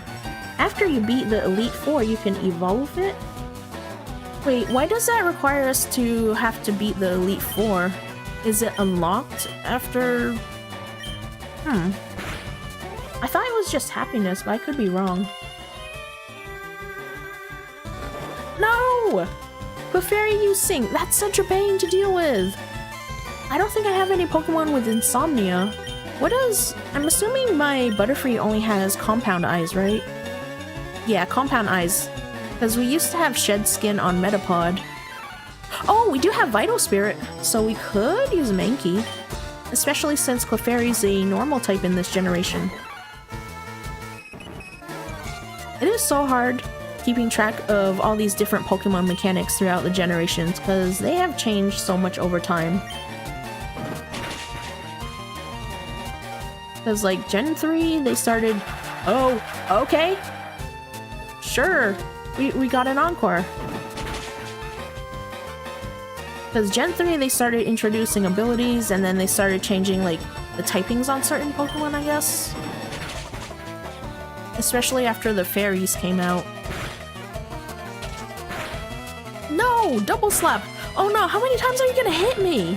What the heck? Critical! Please! Please! I survived! I survived! Thank you! We're gonna... use Scratch, I guess. No! No, that was a bad choice. That was a bad choice. That was all for nothing. I am sorry, Mankey. Okay. Please get revenge. Well, since we're close to the Pokemon Center, I guess I'm gonna have to run back to heal again. Do they have a Pokemon Mart? I don't remember. I don't think they had a Pokemon Mart nearby.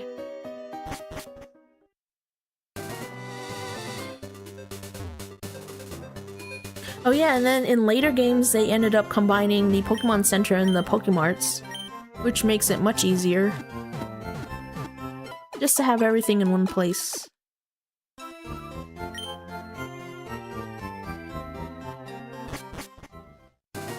Backing up your PS3 games? Wait, backing it up? Do you mean like emulator? I never had access to any PlayStations until PS4. Oh, ripping them to your computer. I did not know that was possible. I assume that's kind of like, well, I don't know. I never really engaged in like ripping things from CDs or anything like that, so I'm not too familiar with how that works. How many potions do I have? I don't think I have many. Nah, 4 potions. Oh, that's cool. You modded your PS3 to transfer them. I don't even know what games were on the PS3. Because I remember in college, we had like, I don't even remember what it was called, but like during one of the summer programs, they had some sort of an old PlayStation with like Guitar Hero on it that we were able to play while we were there. While we were there. And then like the first PlayStation I had access to was a PS4. I didn't bother getting PS5 because like when it first came out, wasn't there like a shortage, I think? And then the prices were also really high back then. So I haven't kept up with it. And then there's also the problem where I don't know how many games I would actually play on that.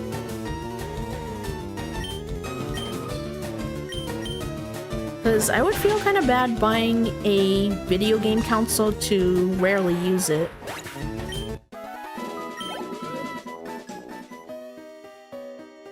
Oh, and one game that I never got a chance to play as a kid, Final Fantasy VII, but they have remakes for that. So I need to check that out at some point of time. Because I was way too young to play it when it first came out.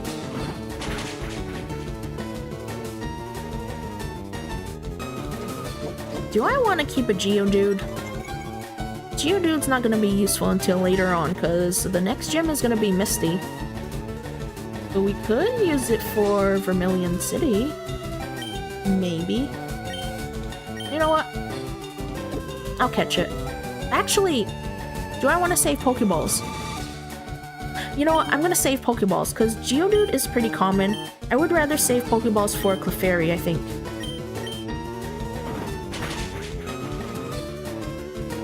When did Final Fantasy VII come out? Was it in the 90s? 1997, so yeah, I was definitely way too young to be able to play that back then.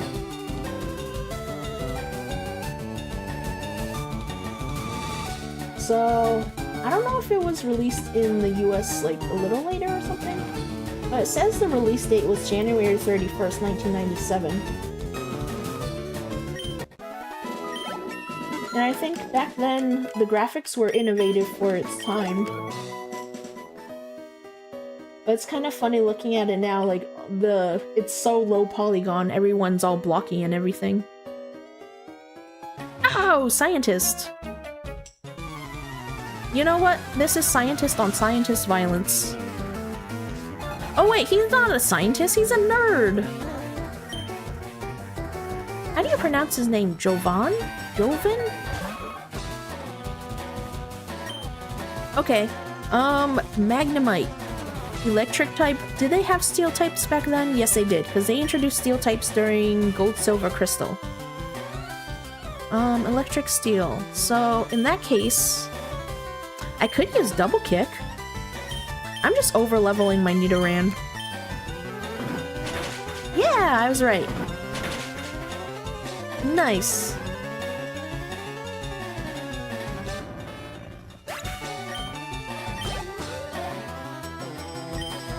But yeah, if I...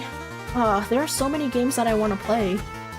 Because there was that sequel to The World Ends With You that I wanted to try out. And then I also wanted to do Okami and Final Fantasy VII, I just cannot decide what I want to do next. Oh yeah, and the Pokemon Snap remake. I kind of want to play Pokemon Legends Arceus again, because I didn't end up finishing that game.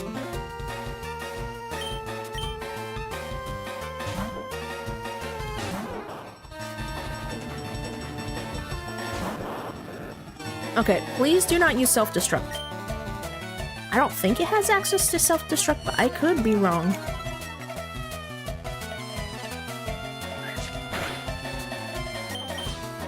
Oh, that's so little damage!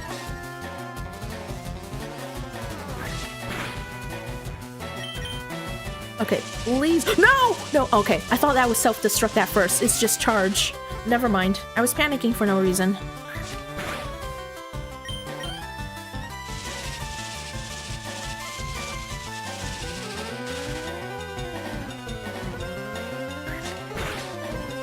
I keep forgetting how grindy, some of the earlier Pokemon games are.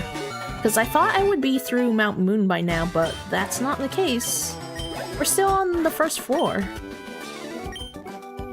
And it's been almost 2 hours since I started.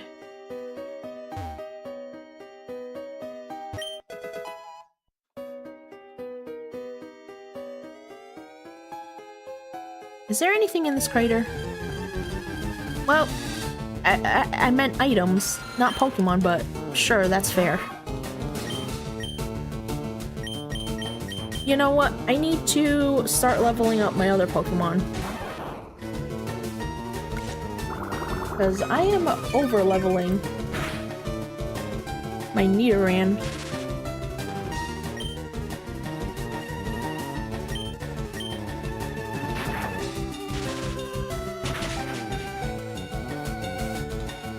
Wait, so Final Fantasy VII is from 1997. Wait, there's an NES remake. For the 2020 remake, see Final Fantasy VII Remake. And then they also have it on Steam as well.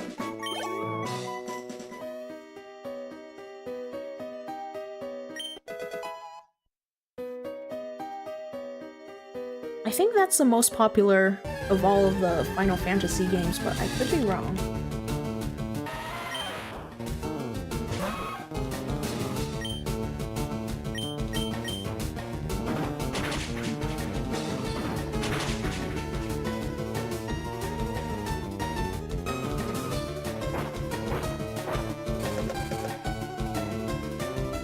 Ooh. And then on the topic of ostriches earlier, I assume chocobos are kind of based off of ostriches.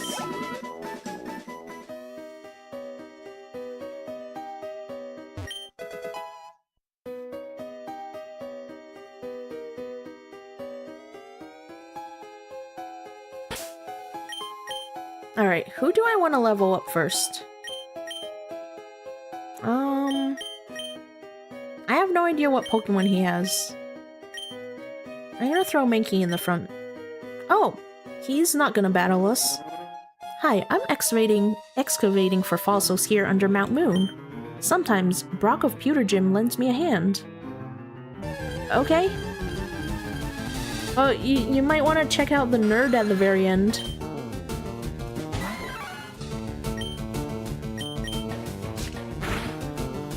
Oh, okay, we need to beat you in 3 hits then.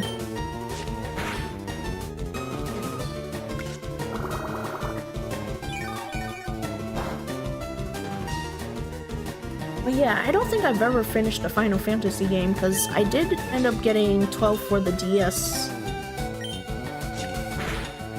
Now that I think about it, I don't know where I put my DS Lite. I need to go look for it.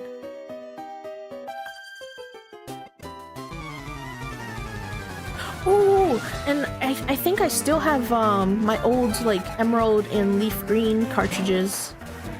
So if I do find my DS Lite and if it's still working, I could replay those. Well, maybe that's pointless because I'm playing FireRed right now. I could play Emerald again. Scratch.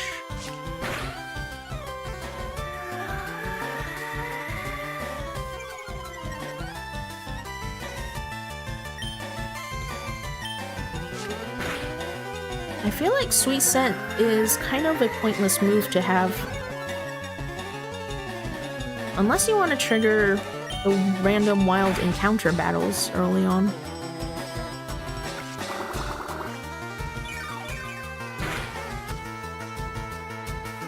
But in terms of battling, it has to be used in very specific situations where your opponent has the evasion moves.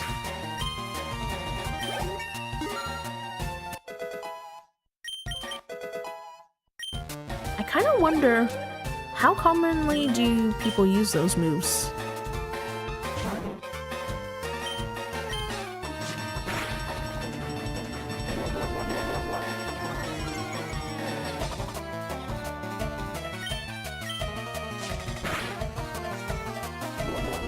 Okay, Bellsprout is making me think Beansprout. Am I craving Beansprouts? Maybe. A little bit. Sometimes they taste good.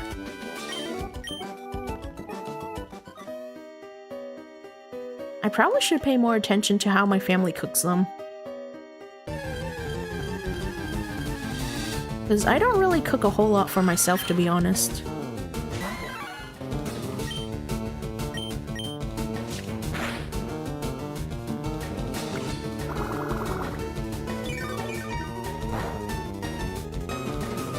No! No leech life!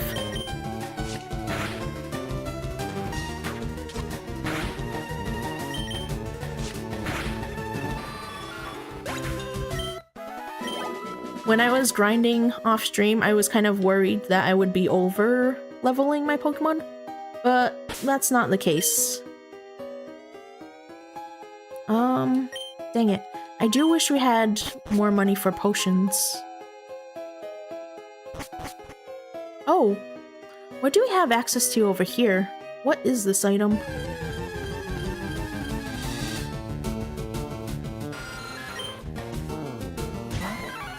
No, I don't want another Zubat. You know what? Since it's a higher level, I'm just gonna use Pikachu's Thundershock to take it out.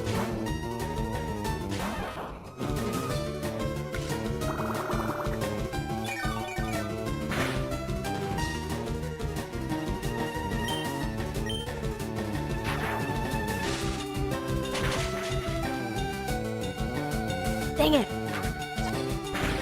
I can't wait until we have access to stronger moves later on. Because it is mildly annoying that we can't take it out in one shot. I mean, I suppose that's useful if we do want to catch Pokemon, but right now I'm just grinding. And we're just battling common Pokemon, because it's still early game. Okay, Team Rocket, I believe, has Poison-type Pokemon. And then I'm gonna check that rock afterwards, just to see if there's like an item hidden in it.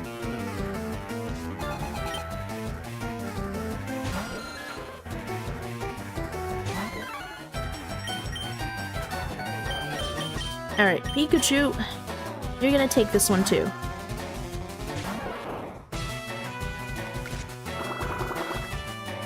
But man, my poor Pikachu is accumulating so much damage.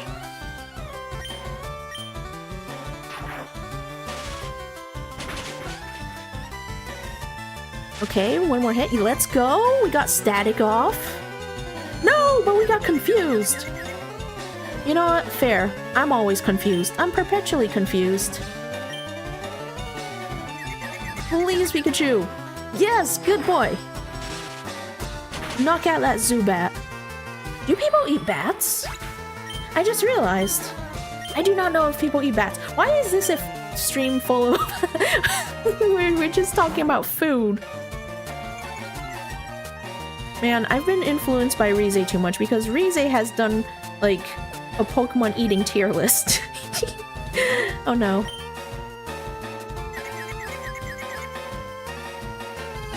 No, Pikachu! Ugh, this isn't looking too good for it.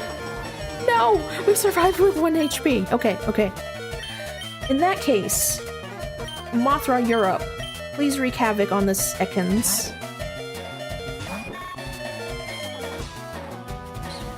Ugh. Ugh, poison sting. I hate poison type attacks.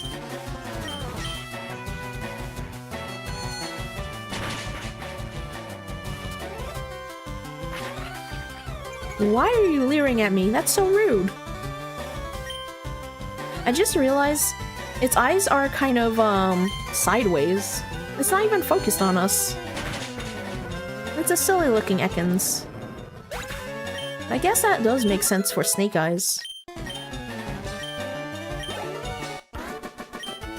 Oh, and then speaking of snake eyes, isn't that like a term for like when you get 2 ones on like die rolls and stuff? Oh, I was right, there's an ether! Always gotta check those spots for hidden items. Because that'll be useful if we can get more moonstones, because I think those are limited in this game. Unless there are Pokemon that hold it? I'm not sure. Ugh, I'm gonna have to run to the Pokemon Center a few times. This is a bit rough. Geodude, why did you do that? I wasn't gonna use any electric type moves.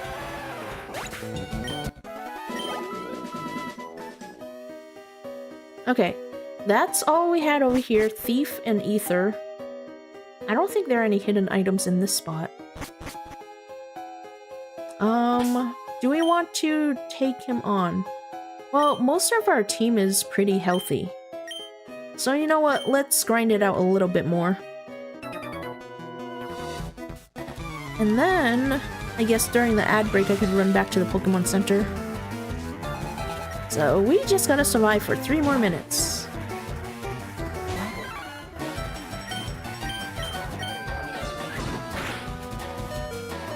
Yeah, critical hit! Seriously? Okay, I am not having the best luck when it comes to criticals. Alright, I guess we're gonna have to rely on Nidoran.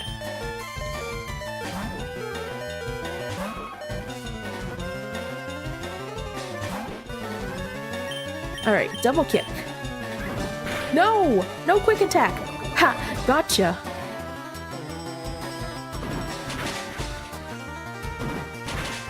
Let's go?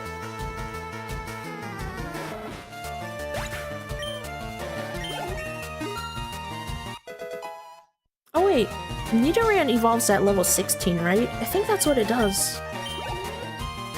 We'll have to see. I'm pretty sure it's roughly around there, or level 20s? I forgot.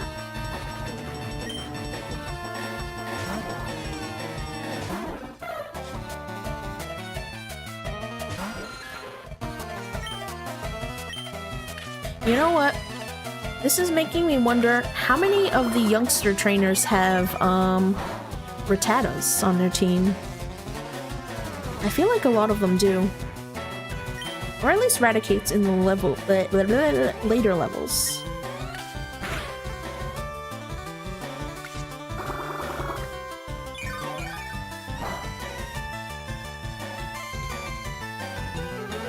Alright, Spearow, knock him out. Let's go. Losing stinks, it's so uncool.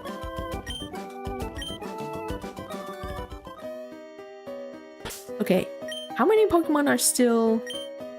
Yeah, it's mostly my Mankey and my Pikachu that are suffering.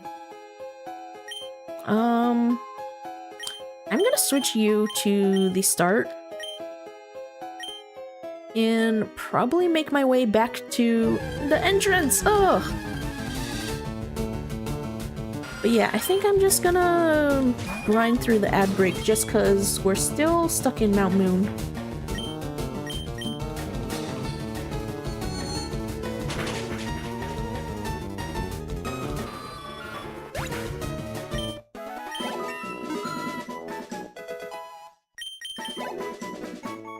And then, if I remember correctly, I think Misty, her Pokemon are in, like, the level 20s, I want to say?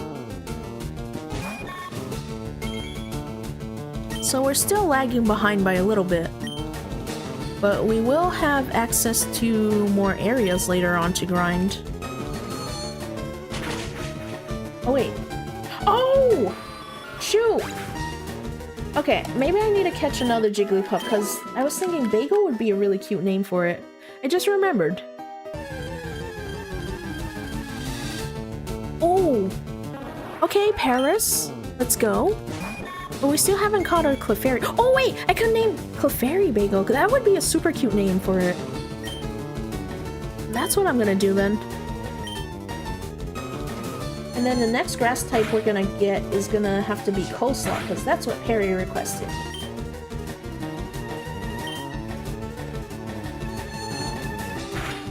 Wait. Paris? Paris is part grass and part bug. This is a very cursed Coleslaw. A mushroom slaw. If I catch it.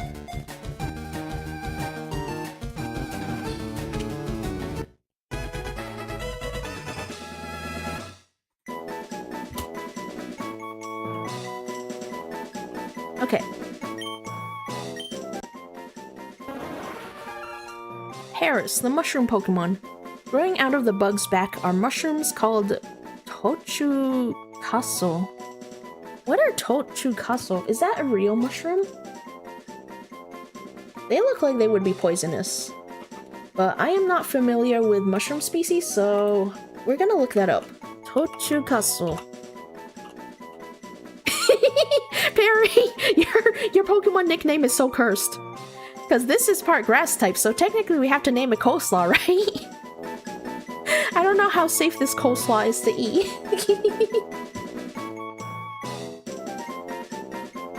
Tochukasu. The first search result I have is Parasect. And then the second one... Is this Tochukasu? Okay. So, Cordyceps. It's a bug like Cordyceps. Yes, it's been ordained by fate. So we are going to call it Coleslaw.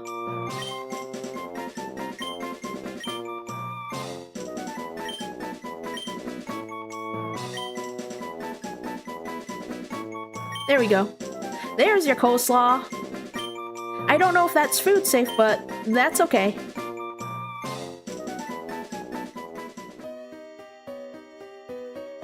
Oh yeah, I was gonna go back to the start. Where is the start? I'm lost. I think No, I'm not going in the right direction. Okay, I think I have to go up a little bit. Does Kemi get lost? Yes, Kemi gets lost. At least once per game. And even with the access of GPSs, I still get lost.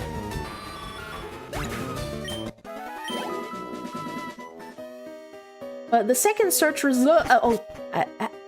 I didn't mean to go down that ladder. Anyways, with the second search result, the Cordyceps popped up.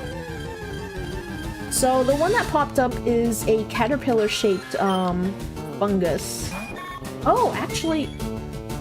Oh, okay. So it did grow out of the head of a dead caterpillar. So that's why it is caterpillar-shaped. I did not... Oh, I didn't know that they take over... Ooh, so then... All the ones that I've seen look like that, so it must target a very specific species of caterpillar then. That's interesting. So, that specific species of Cordyceps, known as caterpillar fungus, is a fungus that grows on insects. It's mainly found in the meadows above 3,500 meters on the Tibetan Plateau regions of Tibet, I don't know the pinging for that, Sichuan and Yunnan and Himalayan regions of India, Bhutan, and Nepal. It parasitizes larvae of ghost moths and produces a fruiting body which is valued in traditional Chinese medicine and Nepalese medicine as an aphrodisiac. However, naturally harvested fruiting bodies often contain higher amounts of arsenic and other heavy metals, making them potentially toxic. We love that, right? Luxury items full of toxic metals. Because I think Cordyceps sells for like a higher price, doesn't it? I'm not too familiar. As a result, their sale has been strictly regulated by China's State Administration for Market Regulation since 2016. Okay, so it parasitizes the larvae of moths within the family. I do not know how to pronounce that. Hepialidae? Specifically genera found in the Tibetan Plateau and the Himalayas. Okay. Interesting. And now we're gonna go back to where we were and hopefully get to the second floor. Oh, another Paris. Okay, grass bug. I think I'm just confusing it.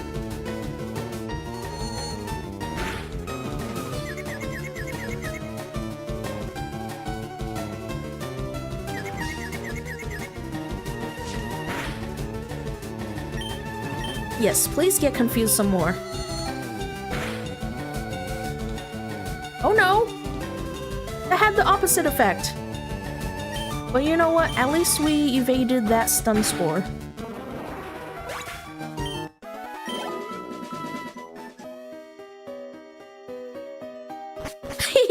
Hi Tama, how's it going? You didn't see me go live. Maybe I'm a zombie. Maybe I went undead. Did you ever think about that? But yeah, I finally evolved my shiny Caterpie. How's it going? I'm a zombie. I'm actually a zombie. That'd be funny if like zombie VTubers just say that they're going undead instead of going live. I am doing okay today. Like I'm really struggling with my energy levels the past like month. Well, I've been struggling since like a few months ago, but like it has been absolutely horrible since like the start of July, because I just keep sleeping and like I have a hard time staying awake for whatever reason. But like, you know how you're supposed to sleep 8 hours a day? I've been doing the opposite. I've been sleeping most of the day, like when I have days off. I don't know why.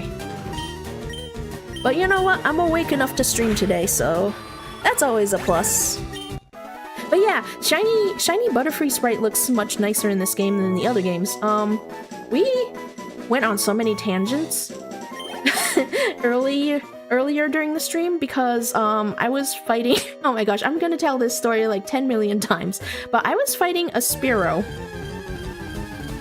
The more you sleep, the more tired you feel. Maybe. You know what? Maybe I need like a robot caretaker to like force me to have a better schedule and better lifestyle, because I kind of need some help right now. But like, oh yeah, eat the sparrow. So earlier we were fighting a sparrow and I was making this pun like, you know what, why don't we get some like spare ribs from the sparrow? And then I went on the topic of like, why do we not hear about spare ribs from birds? Because like birds, they're very tiny, so it'd be kind of hard to get meat off of their ribs. And then I went onto this whole other tangent with ostriches, because like apparently people farm ostriches for meat. And then I also found this weird website. Let me paste this website so you can read if you feel like it.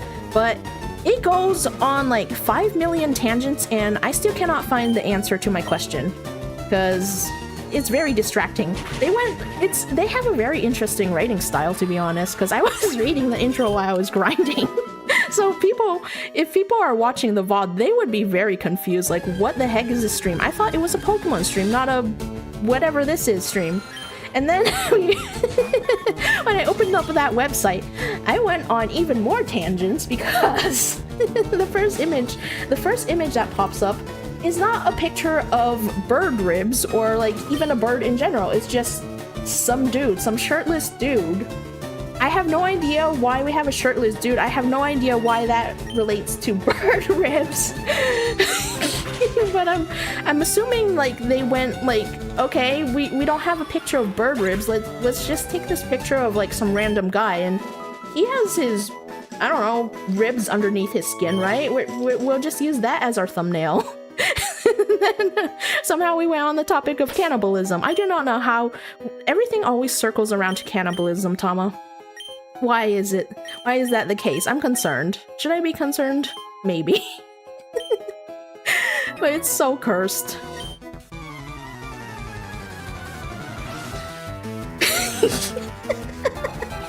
I don't know why. This is not the first stream that I've joked about cannibalism. Why does it always happen, Tama? Why am I so unhinged? I need help. And this is why I cannot label myself as a say-so VTuber. I hope you never work in the medical field. Well, you know what? That's fair. That's fair. Can you imagine?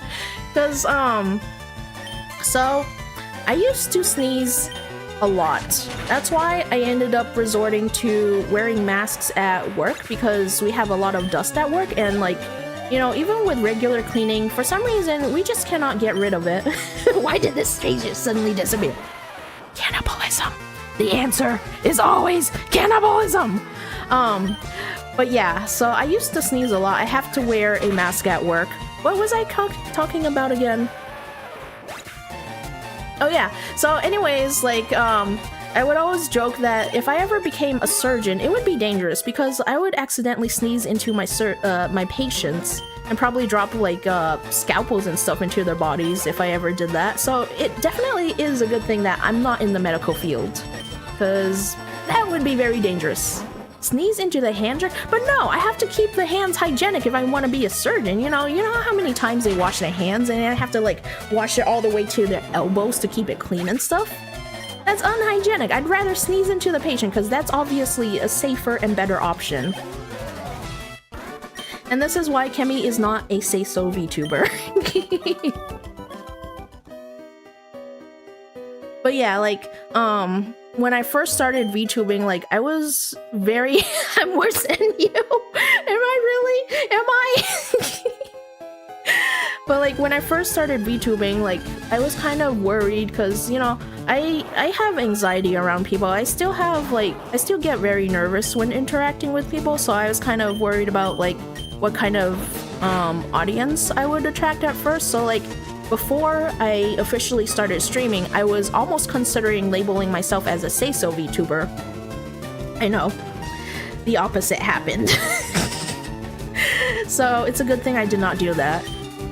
Because I don't think I could fully be say-so. Even though, like, I think relatively speaking, my content is tamer than, like, some of the VTubers out there. Because some people do make, like, super dark jokes, or, like, they get into, like, really sexual content, and it's like, I'm not really into, like, going to that extreme, you know what I mean? But yeah, it's a good thing I did not label myself as say-so VTuber, because that would be false advertising. And my Bulbasaur is paralyzed. This is not ideal. Oh wait, can I find any items in these rocks? We did find an ether earlier.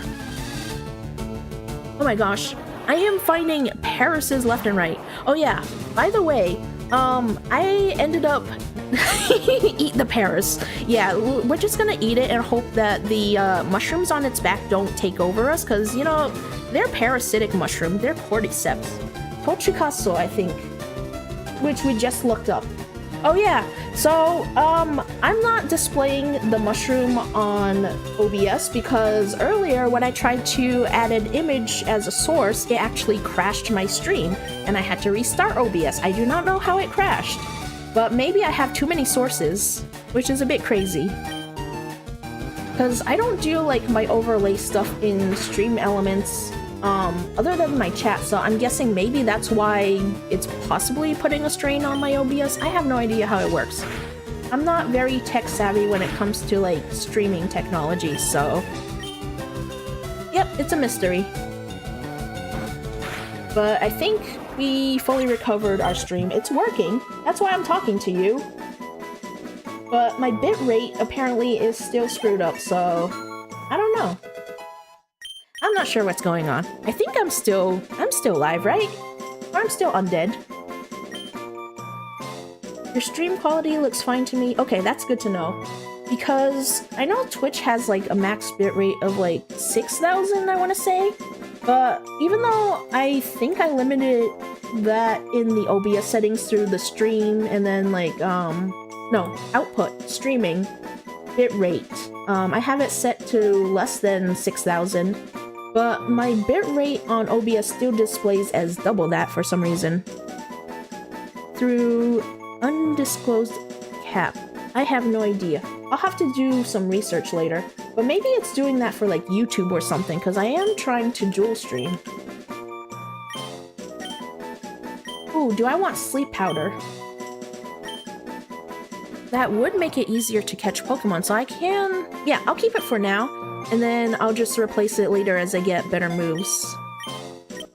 But yeah, today's stream was wild. It went on like 5 million tangents, and I also crashed.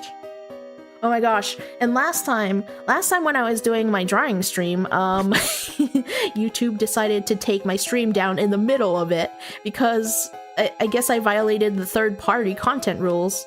Like, for the longest time, I know, OBS cannot handle my power. You know, I'm too OP, they just had to nerf me. That's what happened. Totally, and not because I have issues with technology. But what was I gonna say again? I forgot. Well, I'm not banned on there because that was technically my first violation, so they didn't even give me a strike, and the warning will expire in October. But that stream is no longer available on YouTube, unfortunately. Because, like, I've always heard people say that Vocaloid music tends to be safer. Well, I suppose maybe that's more in the context of, like, making covers and stuff. Because I heard that from a few singing VTubers. So, since I wasn't making a cover, maybe that's why it was more prone to being taken down or something. I don't know. I have no idea how copyright works on YouTube. So, I'm thinking for art streams, I probably will have to be very careful about, like, using royalty-free music. Or, I might just possibly not stream on YouTube at the same time, which is kind of sad, because it's kind of... I like having a record of, like, my art processes and stuff. Especially for pixel art, you know? Because it's a bit harder to record time-lapses for pixel art, like when you're using Sprite. You have to use a plugin for that, I think. And the way the plugin works is it records screenshots of each individual change you make, which is not ideal, because when I tried to put my when I tried to compile my first time-lapse on Sprite, it crashed. It just completely crashed because it wanted to nerf me, obviously. But yeah, time-lapses are so much easier to do in Clip Studio, and that doesn't crash. At least not yet. But I guess maybe I could manually do a time-lapse sort of thing if I just take, like, individual images here and there and, like, delete the excess ones. Because sometimes, oh no! I got... No! Critical hit! No! I split my audio to avoid copyright issues. The issue is less about live and what gets sent to the VOD. I know, there is an option for Twitch VODs, but as far as I know, I haven't heard of an option for YouTube VODs. Unless there's, like, a plugin for that or something. I don't know. I'll have to do some more research on that. But that's okay. I could just use royalty-free music if I have to. I mean, it's kind of sad to do, because sometimes it's nice to listen to other things instead of, like, the same soundtrack over and over again. But I guess video game music tends to be a bit safer. The managing body of Teto promotes openness. I don't know if it really promotes openness if they had to take my VOD down. Well, not even my VOD. It's in the middle of a live stream of all things. How are they dedicating all those resources to that, you know? Like, are they using, like, AI or something to, like, monitor the streams of all, like, streamers and stuff? It may have been other Vocaloids. It usually tells you what song. No, unfortunately, it did not tell me a specific song. Like, let me double check my email to see if they sent anything new out, actually. Gmail. Okay, so it says, it looks like late night doodling blah blah blah did not follow community guidelines to help keep our community safe. We removed it from YouTube because obviously Teto is a threat to everybody and she must be censored. What we found, we think your content didn't follow our third-party content policy. We've detected third-party content in your livestream that was not corrected following repeated warnings of possible abuse. Well, I kind of had the window minimized. You may not have intended to include this content, but live streams should be actively monitored by the channel owner and any potential issues should be corrected in a timely manner. Blah blah blah, we had to do like a training session for that. Nah, unfortunately it does not list the specific song that caused it to trigger the takedown. But that's okay, I'll just have to be more careful from now on and try not to get any strikes before it expires, I guess. Which is nice, at least the warning expires. I don't know about like actual strikes. I know! They couldn't handle our awesomeness, so they had to censor us. You know, this is 1984. Oh no! Does that mean I have to— oh, my poor Bulbasaur! My Bulbasaur fainted! I have no revives! I do not have access to revives. Okay, I'm gonna grind a little more and then I guess I'm gonna have to run back to the Pokemon Center then. No, we're not having Bulbasaur soup! It's part poison type. Do you want to be poisoned, Tama? Because that's how you get poisoned. That's why you don't touch poison dart frogs, Tama, okay? Did you know that? Or maybe you're partially immune to it now that like you already came into contact with one of those. Maybe you're partially— I don't know. Are you part poison type now? You're gonna find out. That's a bit dangerous. I'm concerned. I don't think you should test your mortality. The limits of your mortality. That's a bit dangerous. Oh gosh. Part ghost. Ghost bunny boy Tamaki. That's perfect. Maybe that explains how you survived all the incidents. Because you were already a ghost in the first place! Man, this is wild. I'm learning new things about Tama each day.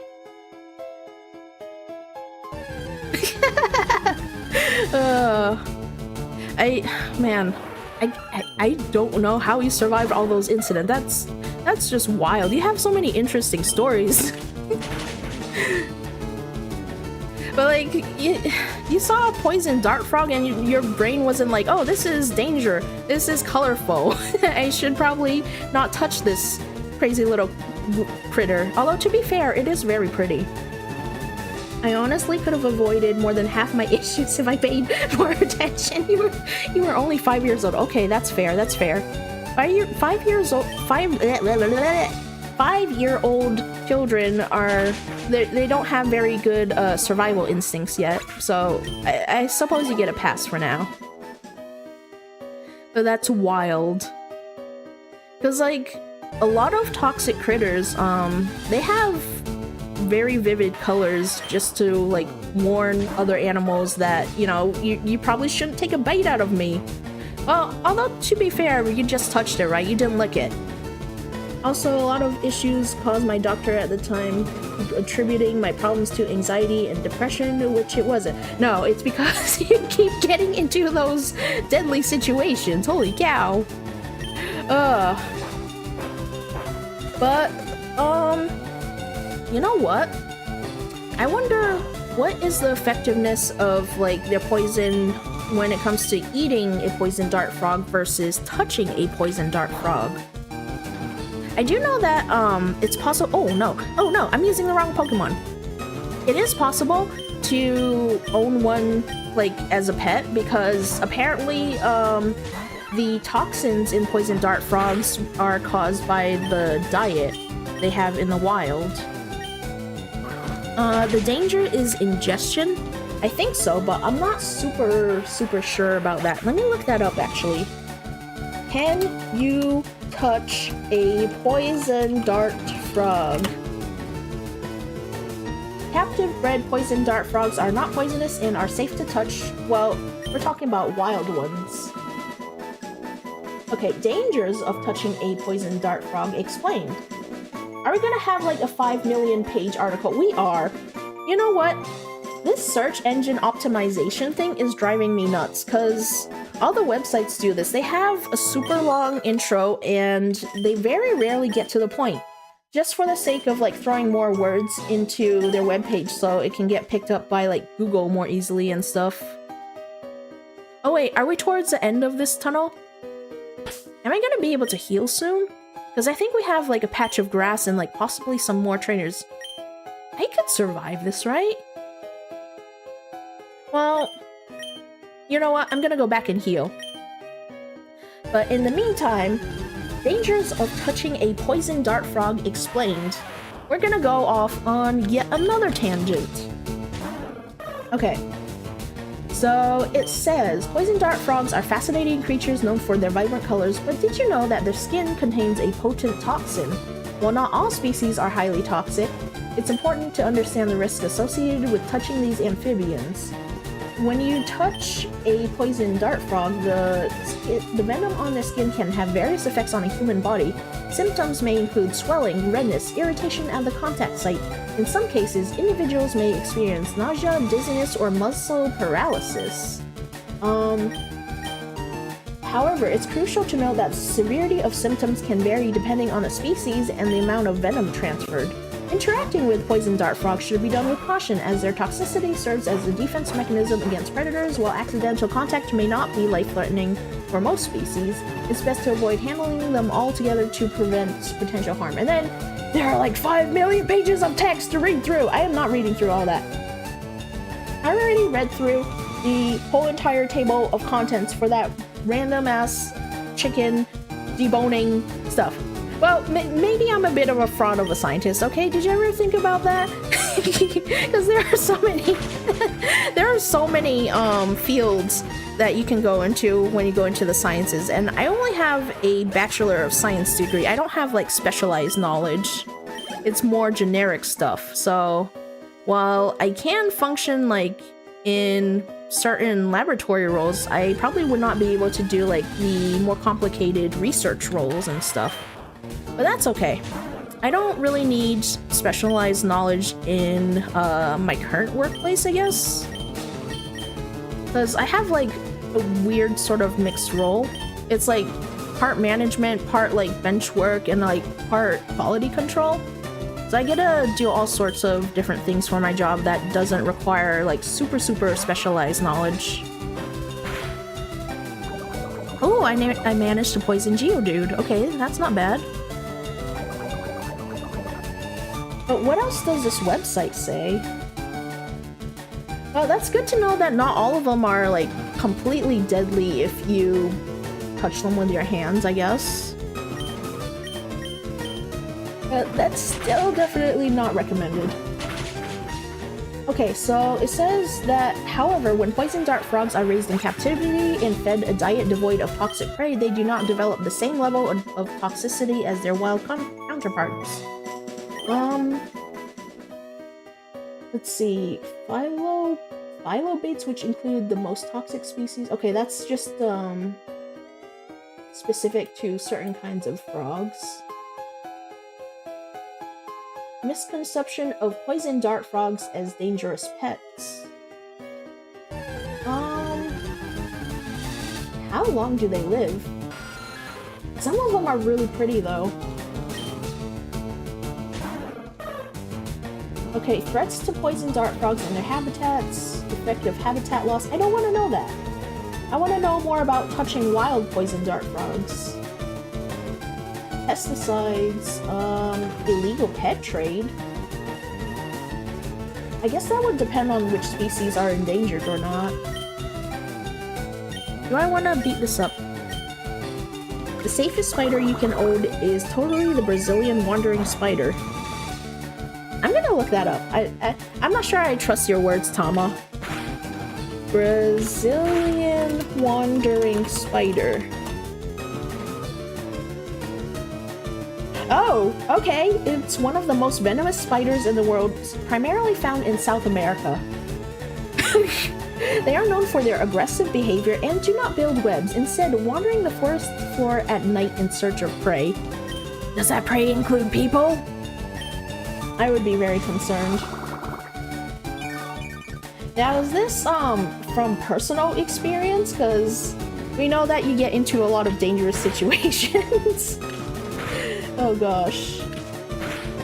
Okay, so members of the genus are commonly referred to as Brazilian wandering spiders. Other English names include armed spiders. Why are we arming our spiders, Dama? I'm concerned. We should not be arming spiders. They can hold eight guns. You know what? Maybe they should have spiders in FPS games. Oh, Clefairy!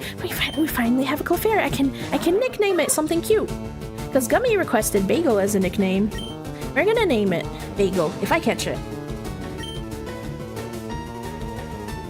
Oh wait, there's a picture... Okay, never mind. I thought that picture only had like 6 legs, but it's just the legs were kind of hidden behind its other limbs. But you know what? That is one reason why... Oh wait, I'm getting distracted again. Now now I see this other interesting piece of information. Banana shipments. These spiders acquired their other common name, banana spider, because it is claimed that they are occasionally found in shipments of bananas. Though the number of reports is exaggerated due to common misidentifications of unrelated spiders. I've never had problems with spiders, even black widows. Honestly, they're pretty tame. I did hear that adult black widows tend to be safer to handle than baby black widows because they're slightly less toxic for whatever reason. But yeah, that's why I would be super scared of going to warmer areas. Just because it feels like warmer areas have more dangerous critters living there. Babies are uncontrolled. Yeah, that probably makes sense, because if they're super tiny and just hatched, they need like better defenses to protect themselves, I guess, because they're more likely to be snacks for other critters. Please don't faint. Yes, let's use a Pokeball. Well, that's interesting. They're also known as banana spiders. Not babies. Babies are not known as banana spiders. But maybe that's possible. The difference is that black male widows are significantly less dangerous than females. If I recall, females even eat the male black widows. That's true, because it's very common among arachnids. I guess maybe they get energy from eating them. Maybe it's harder for them to... Well, actually, I don't know too much about spiders, but I do know that, like, the females do tend to eat the males, especially after mating. Man, they're really living life on the edge. No! Why can I not catch a Clefairy? Please let me catch it! No! You're knocking out all my Pokemon! This is super not cool. This is super not skibbity riz, as the kids say. Am I using an excuse to use skibbity riz? Maybe. Oh, you know what? I can use Thunder Wave.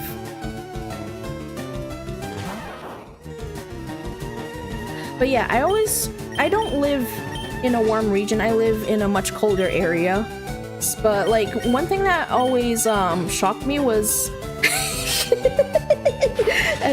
Tama hurt himself in confusion and just throwing skibbity riz out there. Am I cool yet? Hi Noki, how's it going? Of course Noki would pop up when I say skibbity riz. I've summoned her. Oh man. See, I summon all the cool people when I say that, right? Skibbity Riz Ohio. Yacht. What else? I don't know the Gen Alpha slang. They change way too much for me to keep track of. But we went off topic during the stream so many times. Because we got into bird spare ribs, ostriches, cannibalism, and now spiders and banana spiders and skibbity riz. Oh my gosh. But I need to remember. I'm going to nickname this Clefairy Bagel because Gummy requested a Pokemon to be nicknamed after that. And this is a perfect Pokemon for this. Ugh. But I do not live in warm areas, thankfully. Oh my gosh, hi Rize. See, I summon all the cool people when I say Skibbity Riz. I summon Noki, I summon Rize. See? So I need to say this more, so I'll summon more cool people. This is crazy. Man, I'm getting a lot of luck during this time too, because 2 Clefairies in a row. They have a very low encounter rate. Getting more games. Oh, nice, nice, nice. What kind of games are you transferring to your PC then? Oh wait, I might not have enough Pokeballs for this. No! It's putting my Pokemon to sleep. This is so not cool. But anyways, oh yeah, I got distracted again. So one thing that scares me about warmer regions, do I like Krispy Kreme? I'm not really a donut person.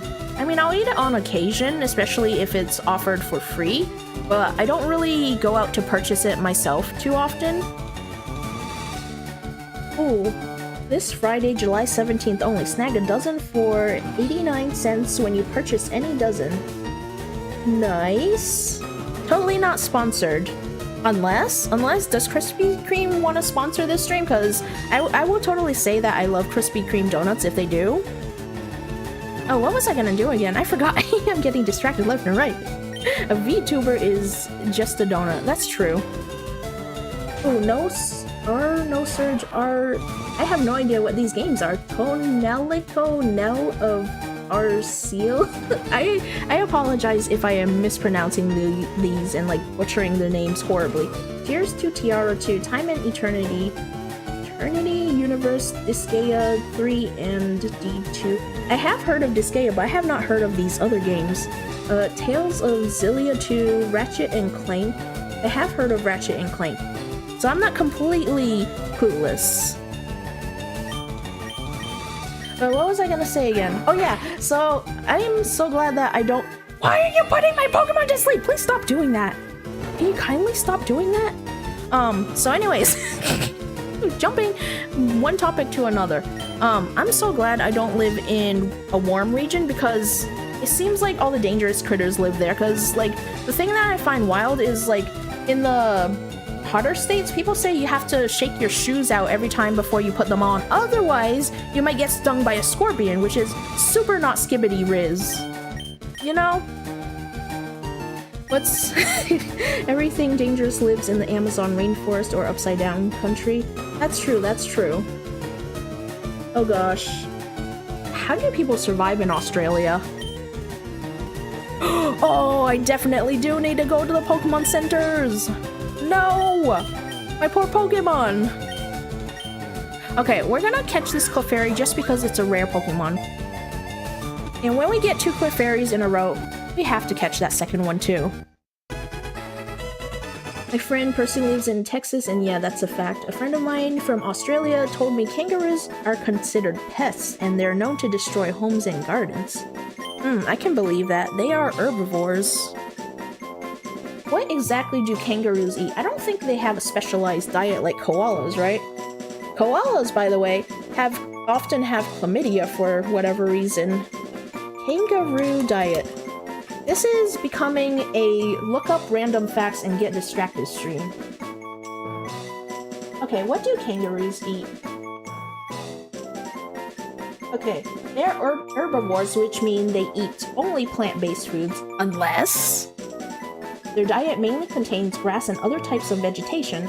Larger species, such as red and gray kangaroos, are grazers. They feed mostly on grass, much like cattle and sheep, which eat large amounts of grass in open areas. Okay. Besides grass, kangaroos also eat leaves, shrubs, and tree bark, especially when grass is hard to find. Man, I'm glad I'm not a kangaroo. That would suck to have to, like, eat tree bark. That's so abrasive on, like, the mouth and stomach. Ugh. Oh, wait. Oh, no! Tama got automated. Let me allow your message through. Sorry, Tama. Koalas contract chlamydia through mating, close physical contact, and from mother to joey during birth or pouch life, where the young consume a specialized maternal feces called pap.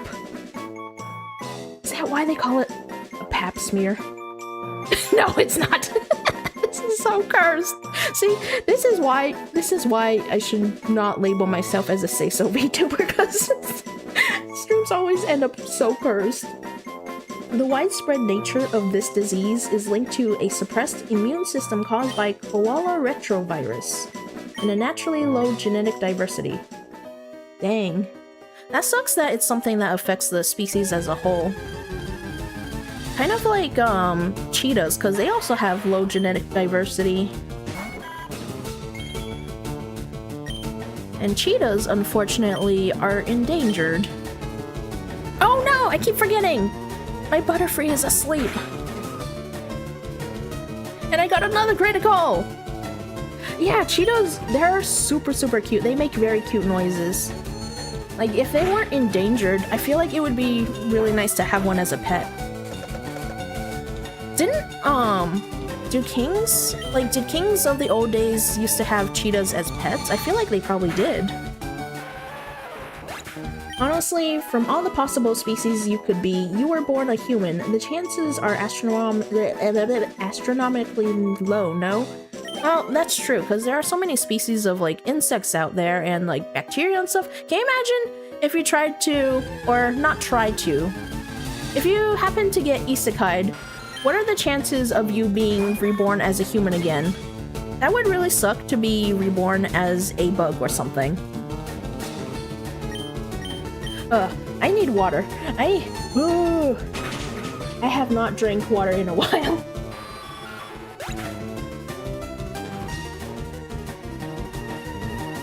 Reborn as a roach. Is there an isekai series about that? Or actually, you know what?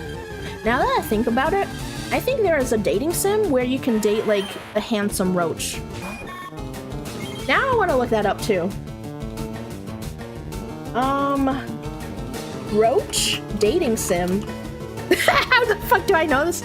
You don't want to know how I know this, Tom.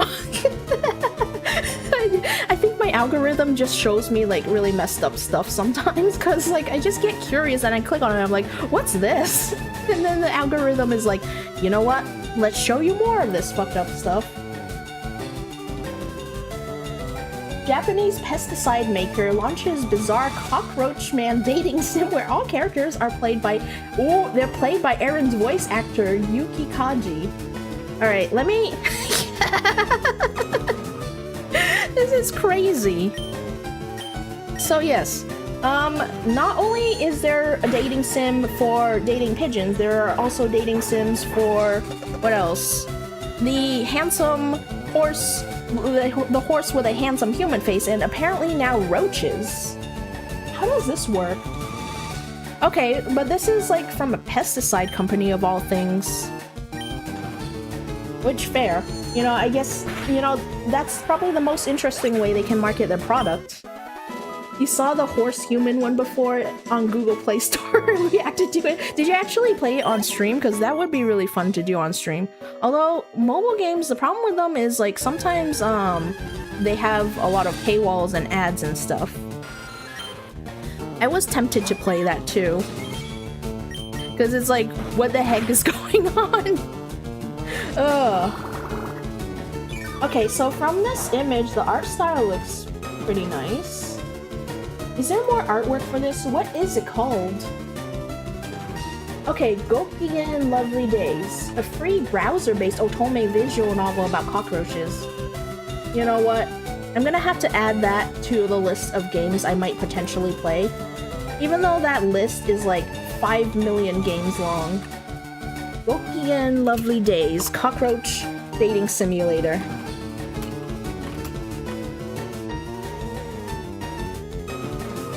I feel like years ago, this genre of games wasn't super popular, but now you see more and more people interested in visual novels, which is kind of cool.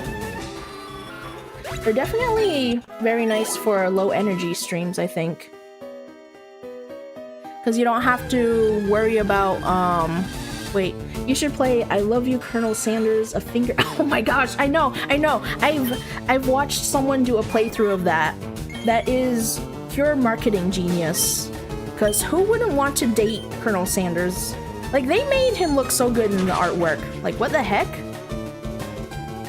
I think all the other fast food chains should go ahead and do something like that.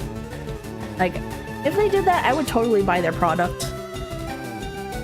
Oh gosh, and speaking of Krispy Kreme, like, what kind of, how, do they even, I'm not actually familiar with Krispy Kreme.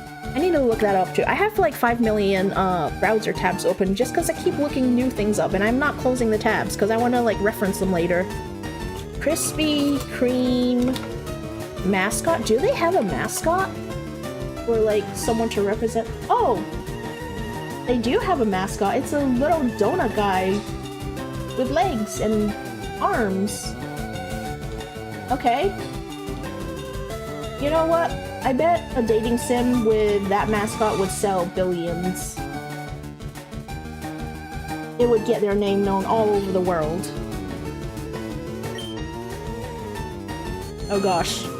This is cursed, but it'll put a new meaning, it'll give a new meaning to donut. See, this is why we cannot be a say-so VTuber here. This is so cursed. Send help. Why am I like this? Why am I like this?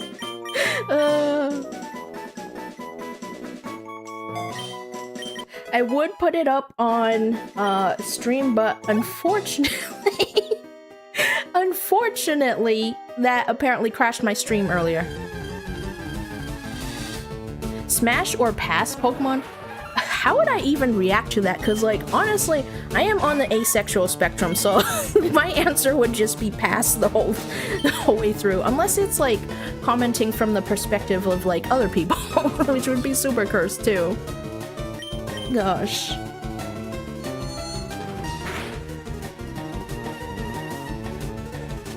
Oh, no! Man, all my Pokemon are getting disabled. And I am not making good progress because I keep getting distracted and then I lose track of where I am in the cave. No! Why am I like this? Oh gosh. So these Pokemon are just slowly whittling my Pokemon's health down. And I'm not making any progress towards the Helix or Dome Fossil, which is a good thing that I didn't put that poll up at the beginning of the game. Shoot, where do I go? Where do I go? I'm lost, guys. There has to be a ladder somewhere, right? Am I going around in circles? I think I'm going around in circles.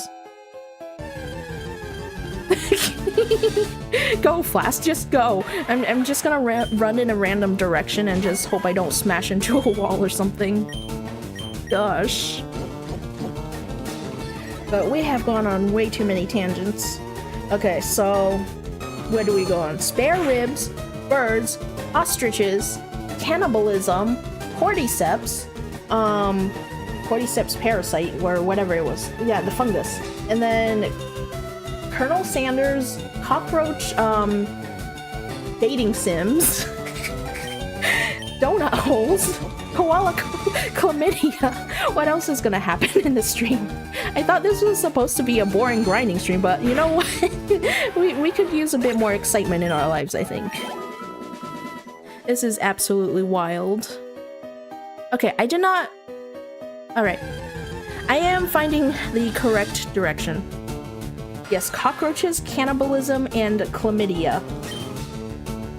All that in one sentence. That's a bit wild to hear. Oh gosh. If I have a channel trailer of what I'm about. What if I put that in the channel trailer? That's so cursed. Yep, Kemi is not a chill art VTuber and is also not a chill gaming VTuber. They are just super, super cursed. And this is what we normally talk about during our streams. Yay! Also, Skibbity Riz. I can't stop saying that now.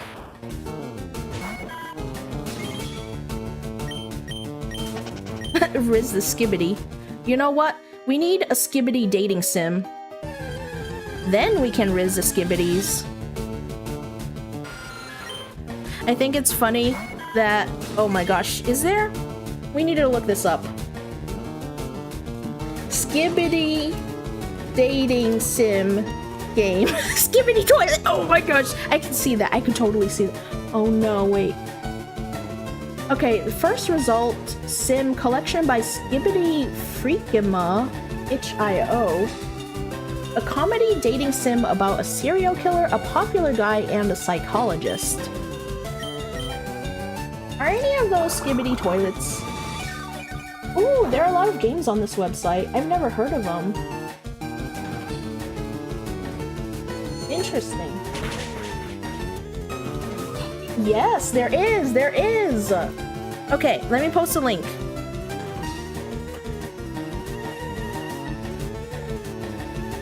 Censored is a legit site for indie solo devs. I have no idea what you just said, but sure. We'll believe you. Skibidi Toilet Dating Simulator. So there is. Itch.io. That's true, that's true. That's been more popular in recent years. Oh, there's gonna be a turning fan game in 2027. Next year! That's next year! Why is my brain thought it was 2025! Man, my sense of time is super messed up. So, to answer your question, yes, there is a Skibidi Toilet Dating Simulator. Do we want to know what's in that game? I don't know. It must be cursed. A dating simulator... I can't talk. A dating simulator game when you can romance a Skibidi toilet character. The game features multiple endings, meme-filled dialogue, and interactive choices that affect your social credit score. No, now you have to play this on stream, Tama. What the heck? Okay. So let's read about the features. Multiple branching storylines and endings, custom artwork by Moralist. I have no idea who that artist is. Animated sequences and video cutscenes. They even have animations and videos? What the heck? Original soundtrack featuring Skibidi-themed music. Social credit scoring system. Meme-inspired dialogue and choices. Okay, so it's built with Ren'Py visual novel engine, custom GUI elements. Oh no, I'm paralyzed still. Includes video integration and animated sprites, custom character definitions, and scene transitions. Oh my gosh. This stream is cursed. I lose track of the days, but the year itself is new. Oh man, someone at work got confused and they put the month as September. Like, I don't want to skip ahead that much yet, you know? I'm already trying to cope with the fact that this game came out in 2004. I don't need time to fly even faster. Okay, so in the Skibidi Toilet Dating Simulator, it includes multiple endings based on player choices. We have the freaky ending, the serious romance ending, the neutral ending, the bad ending, the beta ending. If there's a beta ending, is there an alpha and omega ending? A sad ending, and more. That sounds absolutely wild. I'm gonna have to write this down so I can look it up later, because how can I not want to know what's going on in this Skibidi Toilet Dating Simulator? What the heck? Okay, so we have two dating simulators that we need to look up later. Man, this is oh my gosh. I am unable to speak. This is just crazy. Okay, so now I need to find my way back. Is there any, like, artwork for this? I need to look. Oh, there is also a Skibidi game on Steam. It's a clicker game where you click on toilets, click more on the toilet, and get even more toilets. What else? Riz Ohio High, the Skibidi dating sim. So there are multiple ones. And then there's Skibidi Battle Play on Crazy Games. Action game. We have dating sims, we have action games. We're gonna have games in all genres. Skibidi Toilet Hero Simulator. Skibidi Toilet Melon Sandbox. Another Skibidi Toilet Dating Simulator.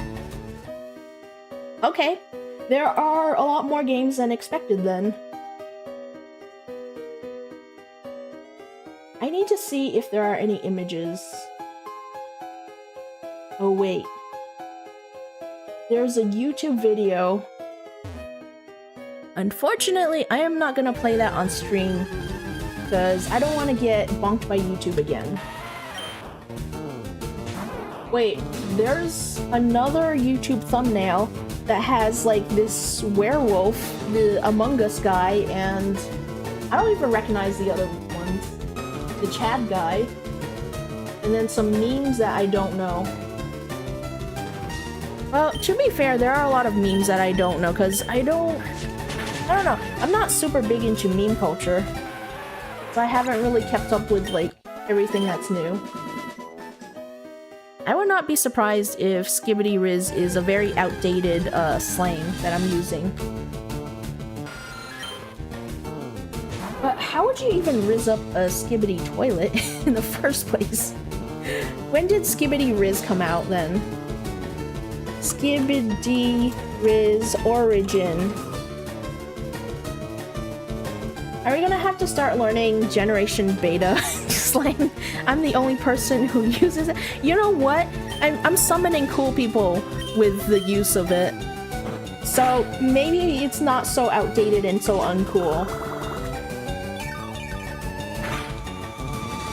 Okay, if you spend any time around Gen Alpha, born after 2009, you've probably heard some variation of the term Skibidi Ohio Riz. Okay, so that means when someone appears awkward or cringy when they're trying to flirt. However, it's sometimes also used as nonsense string of popular slang words, so it might not mean anything in certain contexts. It can be combined with other words such as Rizzler or Sigma. Okay, but what year? Okay, the first Skibidi toilet video was posted in 2020. Oh, thanks for the hydrate. I definitely need that. Holy cow. I have been, like, going non-stop yapping about the most random-ass topics this stream. We're gonna evolve!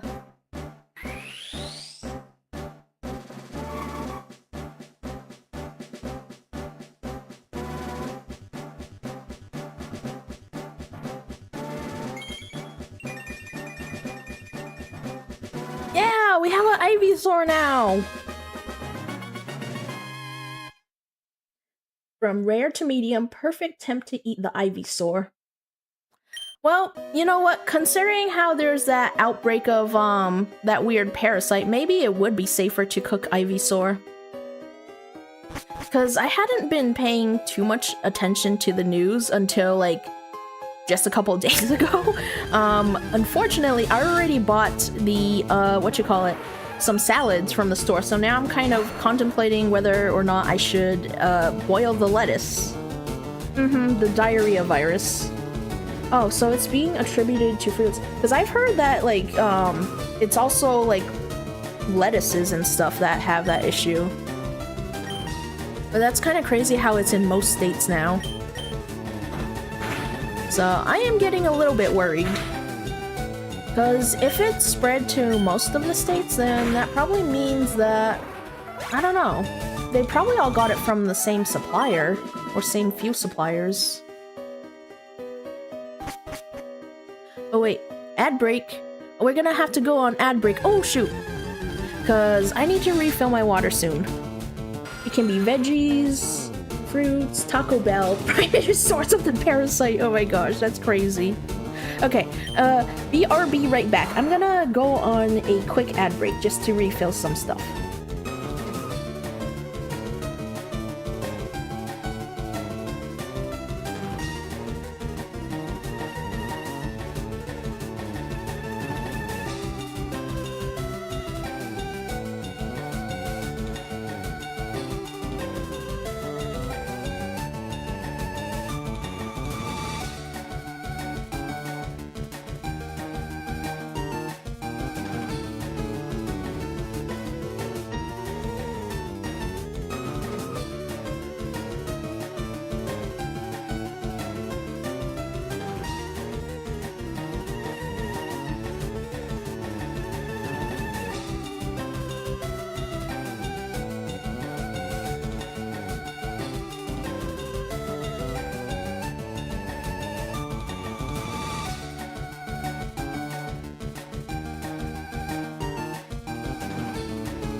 Okay, I am BRBing right back right now. Does that make sense? No, it does not make sense. But does anything make sense here? No, it does not either. Oh gosh. I got my kettle full of water now.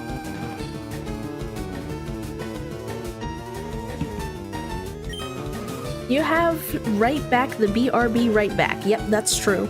SMH my head. You know what? I'm gonna run from this battle. What else do we need to train here? Okay, we have you at level blah blah blah blah blah. Pikachu is lower level than everybody else. So I guess it'll be between Pikachu, Mankey, and Spearow then. Now we have to find our way back. Do I remember which direction we went in? No, I do not.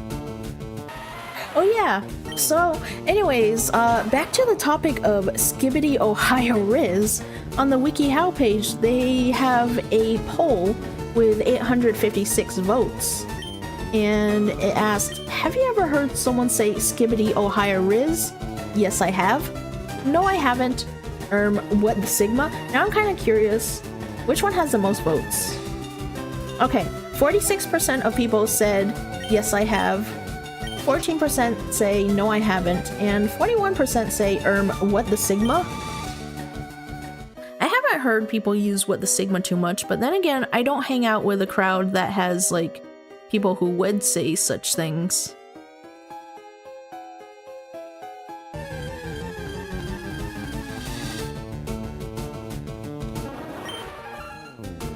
Brain Rot Translator Quiz. Oh my gosh, based on your answer, we think you'd like our Brain Rot Translator Quiz. Do I want to go down the Brain Rot rabbit hole? I don't think so. Probably not a good idea. Variations of Skibidi Ohio Riz. Skibidi Ohio Rizzler. Skibidi Ohio, Skibidi Riz, Skibidi Toilet Riz, Ohio Riz, Sigma Skibidi Riz. Why is Ohio such an important part of this? What's going on in Ohio? I have no idea. I'm not going down the rabbit hole. You're going down the rabbit hole. You're a freaking bunny boy, Tama. Oh no. I'm scared you're the type that clicks on the ads that say free food coupon and sends you down the worst virus rabbit hole. No, thankfully I use ad block, so hopefully I won't be encountering such ads. Ugh. But it kind of sucks that, like, YouTube and, like, just other websites have been trying to combat ad block, you know? Have you ever thought that maybe we don't want those kind of ads? If you had more entertaining ads, yeah, sure, I would be willing to watch it. Like, you know, Long Long Man? Long Long Man is very entertaining to watch. And what was the other one that I saw the other day? I forgot. But it was crazy looking.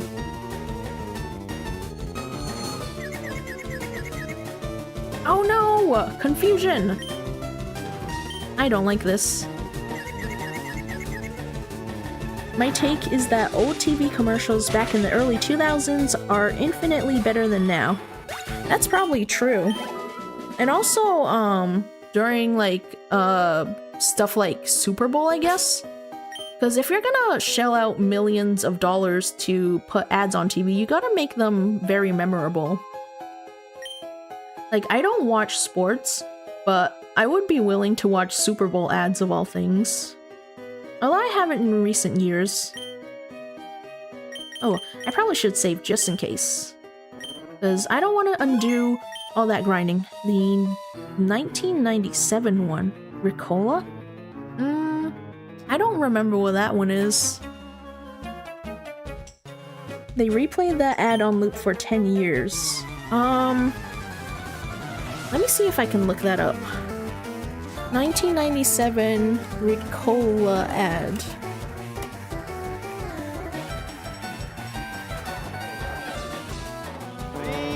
Oh wait, I need to mute this.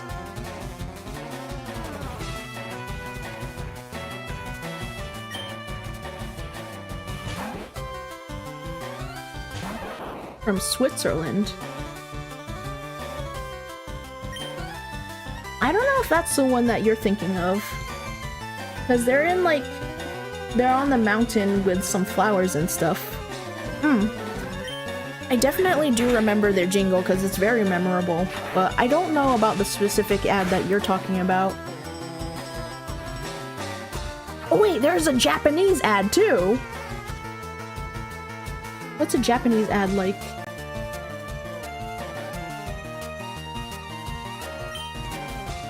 Am I allowed to play ads on stream?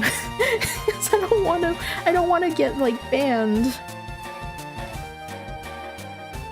Japanese ads sometimes are funnier. Because that's where we got Long Long Man from. Ooh, I've also noticed that sometimes the insurance companies have funnier ads too. Because insurance by itself is a very boring product. Nobody's gonna pay attention to it, but if you add like outrageous situations, why not? I would watch that. Wait, what's this clickbait?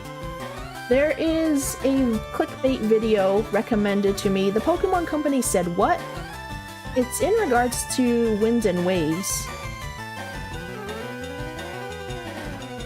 Ooh. I am so tempted to click on that. I wonder what's gonna happen. Is it gonna get delayed again then? That'll be sad. Oh, wait, which one did I want to switch to? I don't remember what the Team Rocket guy was gonna send out. So, we're gonna hope for the best. Oh. That was the wrong choice, but, you know, we can salvage this, probably. Hopefully.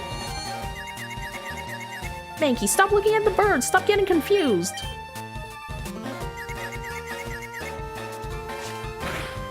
It's too bad they don't have the animation modeled after actual bird Pokemon. While scrolling TikTok last month, I found the entire Hoopa movie. It's still up to this day. Ooh.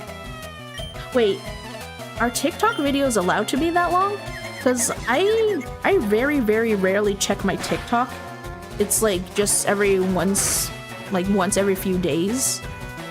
I did not know that. I thought it was limited to like, I don't know, maybe a couple minutes long at most. I'm gonna have to check that out then, because I have not watched the Hoopa movie. But that would be fitting considering Legend ZA, the DLC was released like relatively recently, I guess. It used to be seconds and 5 minutes and hours. Well, if they do that, then wouldn't they lose their monopoly on like short form content? Because I think that's still more popular than YouTube Shorts. But I have no idea how content works. I haven't done a whole lot of research on how you do things on social media. And I remember Vine used to be really popular. I never actually used Vine. Because, short form content, it's... I feel like it overstimulates me sometimes, to be honest. Because everything's like moving around so quickly and like they're jumping from video to video and then I'm just getting confused. Everything is like way too fast-paced nowadays. Oh my gosh. I'd be scared to mix you with caffeine and short-term content with super flashy content. Yeah, I would probably have like a seizure or something. And then I'll just get super confused and like get distracted every 10 seconds. Oh wait, are we? Oh, we're gonna. This is the scientist who has the fossils, right? I'm gonna have to put up the poll then, because we are getting ready to decide between the Helix fossil and the Dome fossil.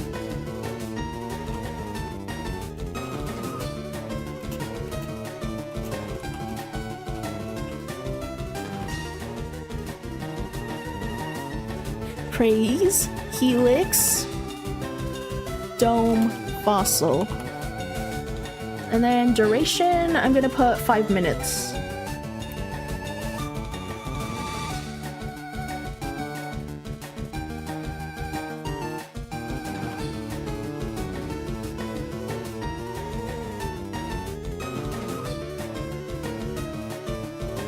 Did I do this correctly? Praise Helix! That's right. Gosh, that was so fun watching Twitch play Pokemon back in the day.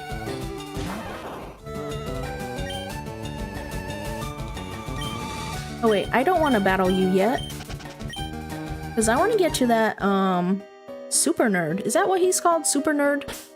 Not just a normal nerd, he's a super nerd.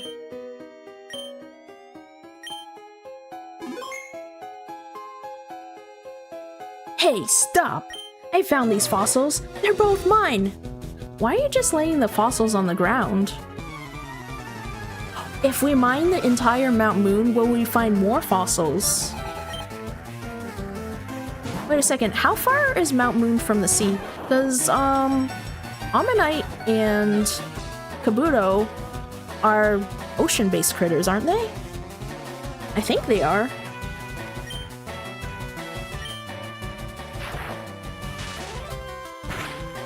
Let me see. Oh shoot, I lost track of where I put my pole. This isn't good.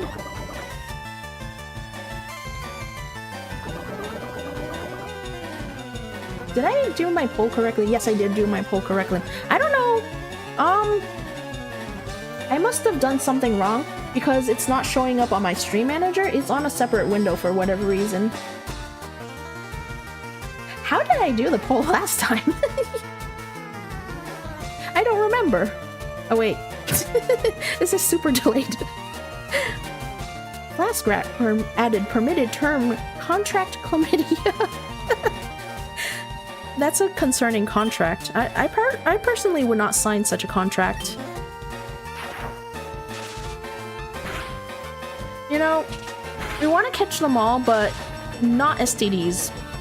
Pokemon only. Oh no! I'm getting poisoned again!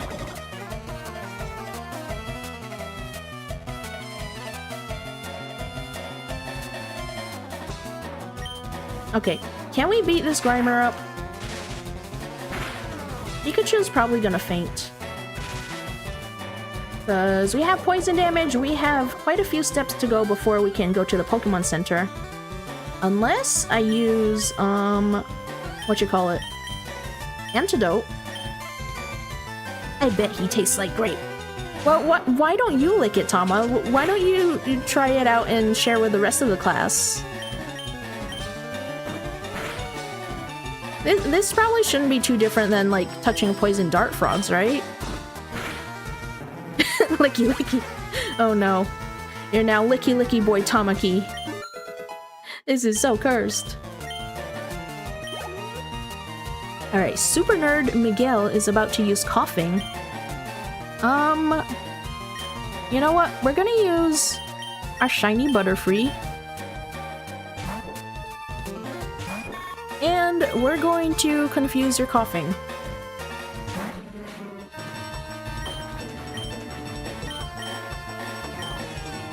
Do you think people who have poison-type Pokemon have shorter lifespans? Noki walks in on the wrong... always at the worst moment. I come back just to hear licky licky boy Tamaki. Because he said Grimer. Grimer is grape flavor, so you know, we're gonna have him try it out and share with the rest of the class. That's how it works, right? Oh gosh. This is so cursed. And how many times are we gonna have Tama rebrand in one day? I don't know. Oh wait, do I want sleep powder on my Pokemon? Well, I do have sleep powder on my Bulbasaur, so I'll just keep my stun spore. Oh gosh, but right now we are trying to decide between the fossils that we're gonna choose later. I don't know if you've ever watched Twitch Plays Pokemon, but for some reason, like, they ended up with a whole entire cult. Just based on the Helix fossil, because apparently the protagonist kept checking it in his bag. Oh wait, this was a bad idea. That's an electric type. You know what? Stun Spore. Just in case.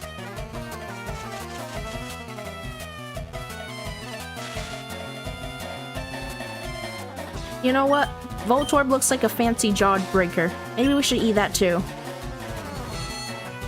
Alright, so the votes are in. We are going to go with Praise Helix then. That's fair. We gotta keep the cult alive in 2026.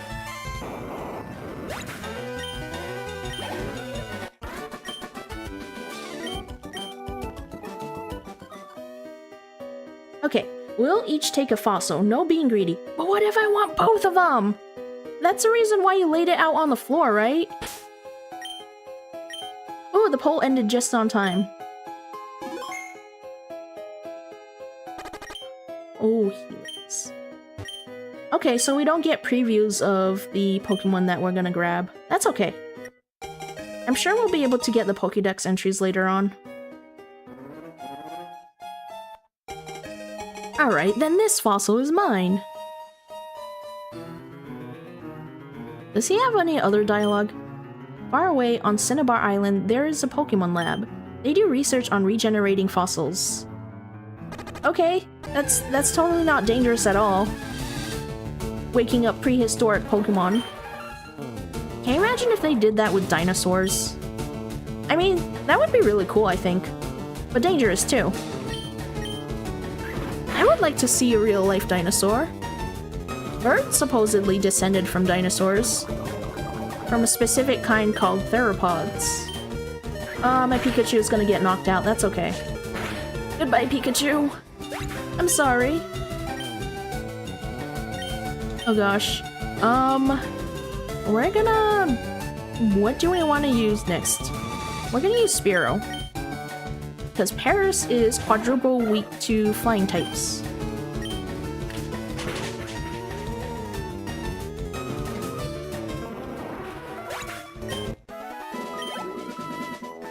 Okay, let's go. One more item. We got the antidote too late! Oh wait. I had the antidote in my backpack, but I never used it on my Pikachu. This always happens. I'm gonna have a stockpile of antidotes and just be a really shitty trainer because I never use it to heal my Pokemon. No hidden items here. Okay, that's fine, that's fine. I think these guys are move tutors that teach, like, fighting type attacks. I can't remember exactly which one. Probably Mega Punch and Mega Kick or something like that. If I remember correctly. What else is along this route? Oh, there's a hidden item over here. There's a shadow. Raspberry. What else is... Oh! Another ball. I think in Pokemon Yellow, you probably get Charmander or one of the other starters along this route. Can we go up there? No, we can't. There's a ledge! We can't climb the tiny little ledges! That's not fair! Okay, that's fine. We'll just get access to it later. We'll just keep Spearow in the front and see what Pokemon we have in the tall grass. Another Spearow. I don't think I remember anything too useful in this region. Because we're still pretty early game. Oh, Ekans! Although, I don't think I've ever used Arbok on my team before.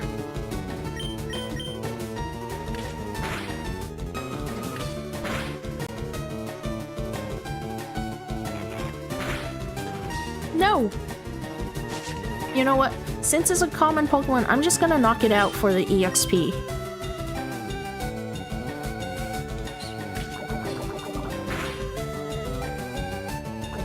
If I survive.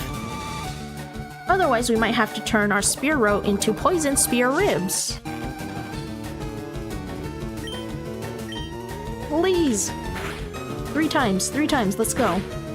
Yes! Critical! I call dibs. Tama always getting the poison Pokemon. I am concerned about your health, Tama. Like, I know you like living life on the edge, but, you know... Oh, Spearow fainted. Well, you know what? You can have the spear ribs. I'm not touching that. Oh, we made it to Cerulean City now. I definitely need to stock up on items. So, Pokeballs, we do not have access to Great Balls yet, so I'm just gonna buy a bunch of Pokeballs. I don't think I'm gonna get Super Potion yet. The amount of times I get allergic reactions and then I'm like, it'll pass. Oh no! What other foods have you, have wreaked havoc on your health? Please don't tell me you actually tried the poison dart frog. Yeah, Noki doesn't sound too thrilled about it. Does that mean you have to drag him to the ER all the time? I would charge him a fee for that.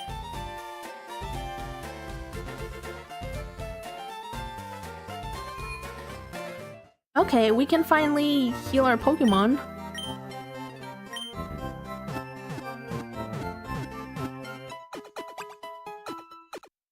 Oh wait. Where is the city where we have the Magikarp scammer salesman?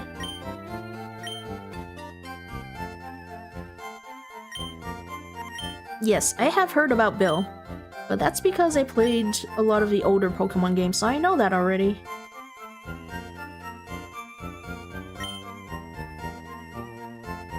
Oh yeah, and then when we go to his cottage, we can see his evolutions.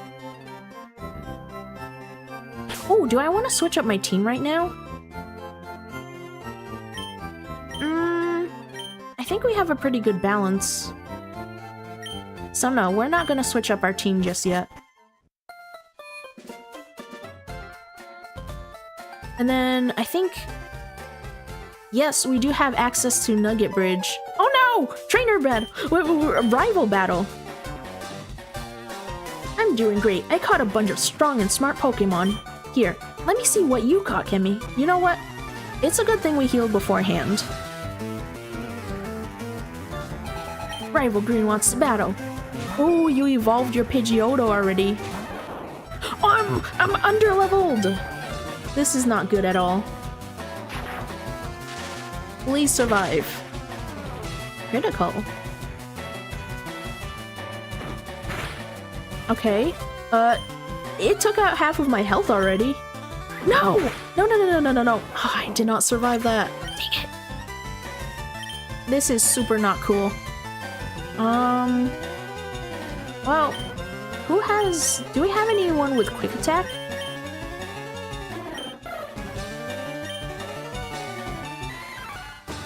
I don't think we do. I think it's on our Rattata.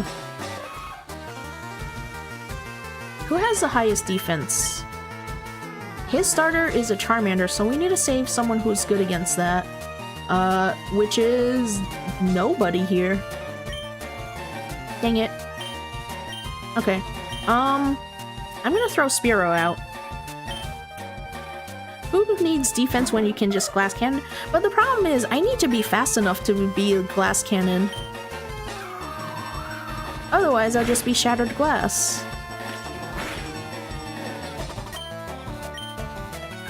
Please! No! I can't survive! I can't survive! This is not cool! Okay. We're gonna throw our starter out.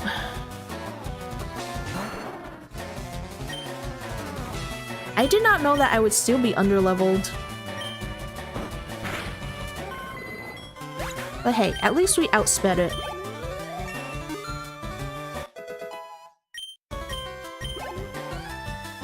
You're gonna use Charmander. Alright. We're gonna use... What do we want to use? Let's try Mankey.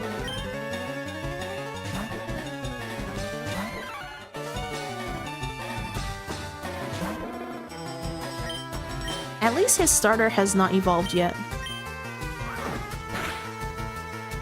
Critical hit. Okay, let's go. Ah! Please outspeed. Yes. Please land another critical. Oh, good enough. We knocked it out. Okay, Abra is a psychic type. Is it gonna keep using teleport? Because it's limited to that move for quite a few levels. We're weak against psychic. I guess the best we can do is Mothra.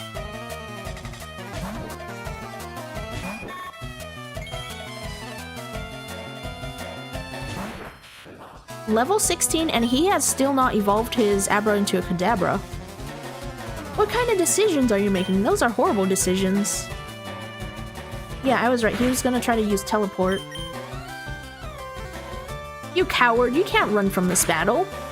It's a trainer battle. But I'm sure it's gonna become a menace once it finally evolves. Okay, Rattata, you know what? We can use our Mankey, except I don't know how many attacks it's gonna be able to survive. Especially if it uses quick attack. Alright, cut her. No, please, please, please. We survived! Let's go, let's go. We got it. Nice. Yes. Hey, take it easy. You won already. That kind of implies that I'm still pummeling his Pokemon. Hey, guess what? I went to Bill's and got him to show his rare Pokemon. That added a lot of pages to my Pokédex. After all, Bill's world famous as a Pokemaniac. He invented the Pokemon storage system on the PC too. Since you're using his system, you should go thank him. Well, I better get rolling. Smell you later. Excuse me? You need to pay my OnlyFans fee for that. Oh yeah, right.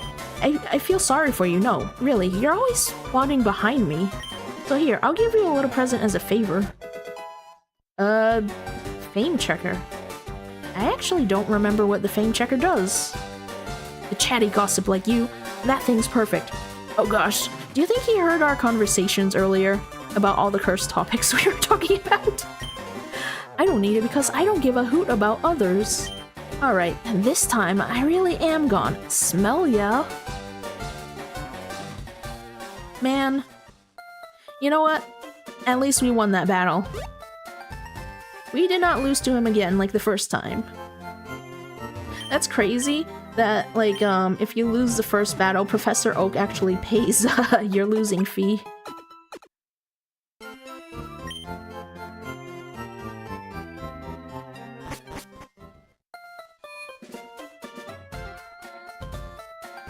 Okay, so with that, we have finally made it to Nugget Bridge, which is a really good location to grind for money. And since it's probably gonna be boring if I grind on stream, I'm probably gonna end it here tonight and like do a few hours of off-stream grinding so I can blow it all at the casino later. So yeah, we're gonna find someone to raid out to then. Same category. Is that VTuber still on? Because I did see a VTuber play this earlier that I wanted to try raiding. What was that person's name again? Oh no! They're offline. Alright. What other VTubers are on?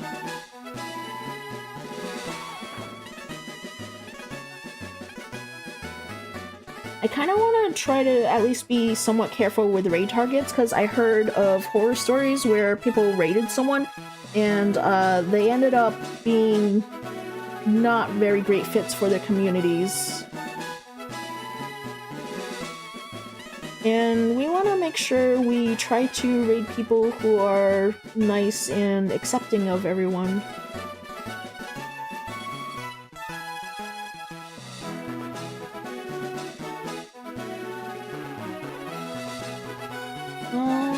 Oh gosh.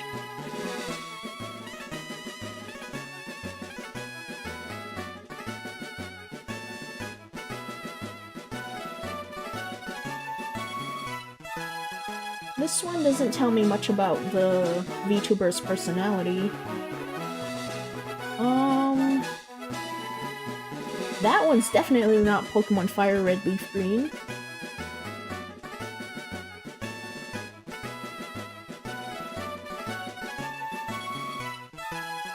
Man, that's always sad when your raid target disappears.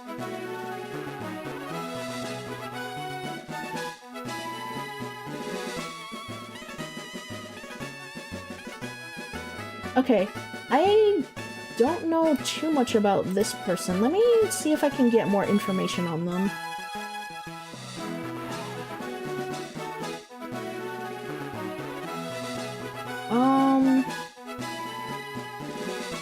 Oh gosh, I have too many tabs open!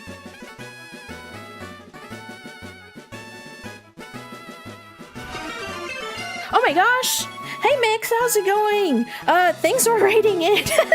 Oh no! Oh my gosh, I'm getting raided by everyone now! It's a D&D, raid! How are you guys doing? How is the D&D session? Hello! Welcome in! I was about to raid out, actually. Thank you for following, Mix. Oh my gosh, so many people here! But anyways, hello. Nice to meet you all. I am Kemi. I'm a Chimera VTuber. Sometimes I do art streams. This is some of my artwork that I do. No, I can't read out now. Holy cow, the timing on this. Oh my gosh, thank you guys for stopping in. No, I'm stuck here. Well, I can play a little bit more because I can always like grind a tiny bit and like do part of the Nugget Bridge. Because I was gonna stop there to be able to grind. But yeah, sometimes I do art streams. I specialize in doing like paintings and pixel art, although I am trying to branch out and learn how to do human artwork. But I also play Pokemon. The last game that I played was Pokemon Legends ZA. I finished that, didn't end up doing the DLC, but we're gonna try to figure out more games in the future. But thank you all for stopping by. I hope you guys had a nice D&D session. Oh my gosh, thank you for the head pat and thank you for all the follows and stuff. But this stream was really cursed, guys. Cause like, I don't know how much you guys have heard, but we started out with a pun because we were beating up this Spearow.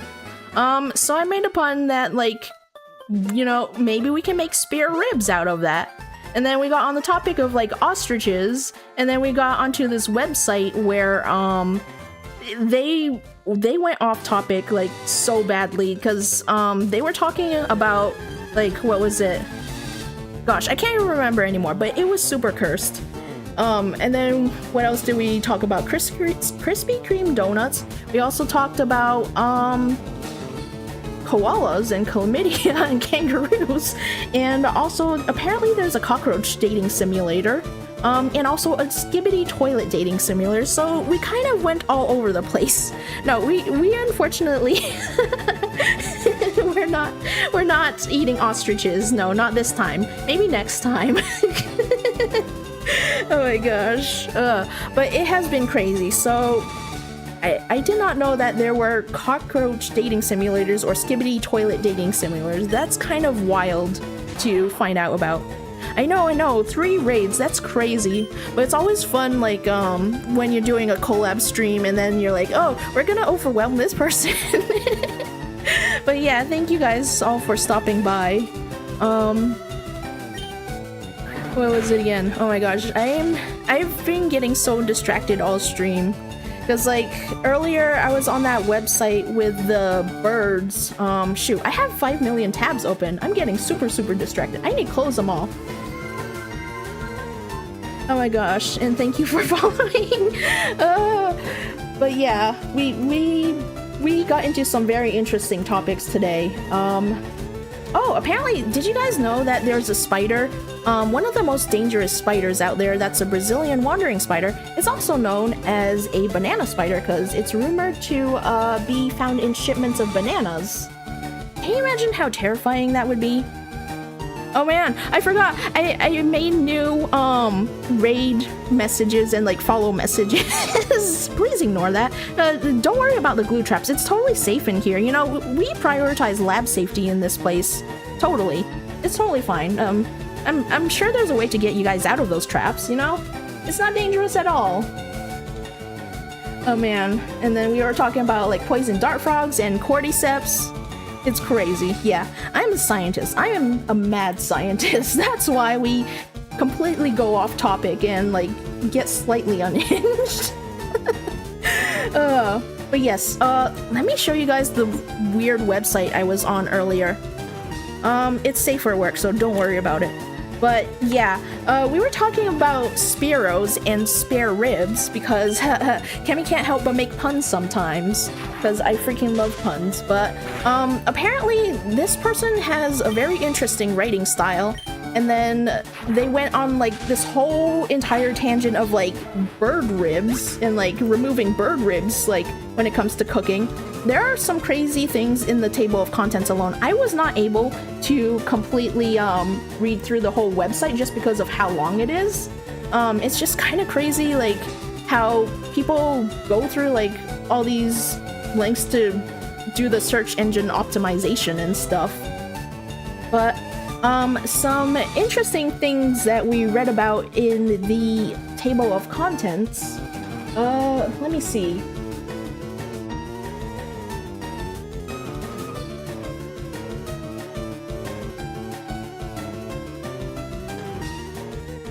But yeah, there were some crazy topics like, what was it?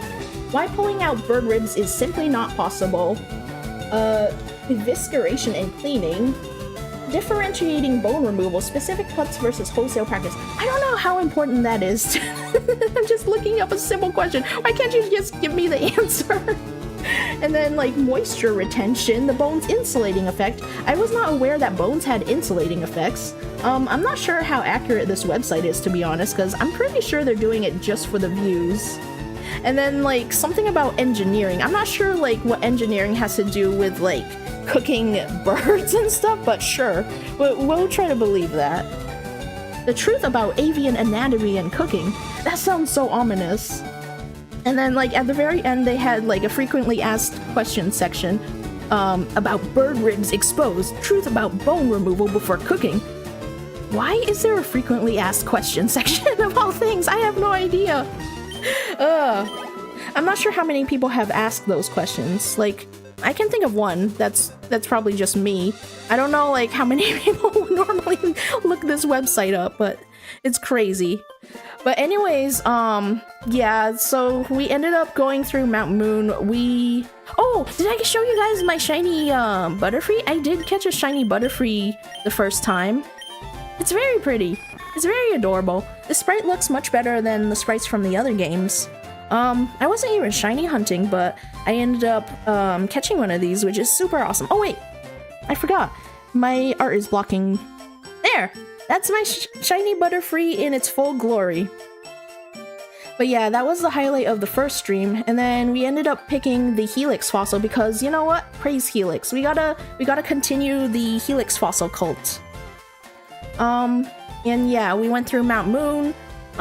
We just got to Cerulean City. We beat the rival, and I'm about to stop the game like on Nugget Bridge. So we are getting ready to raid out at the moment. So we're gonna try raiding someone new this time. Oh shoot, where's my stream manager? There it is. Okay, raid message. But I appreciate everyone who stopped by and everyone who followed and lurked and everything. But yeah, I hope you guys take care of yourselves. And yeah, we'll possibly see you next time. I don't know when the next time I stream is, but have a good evening or morning or whatever time of day it is. Otsukemi!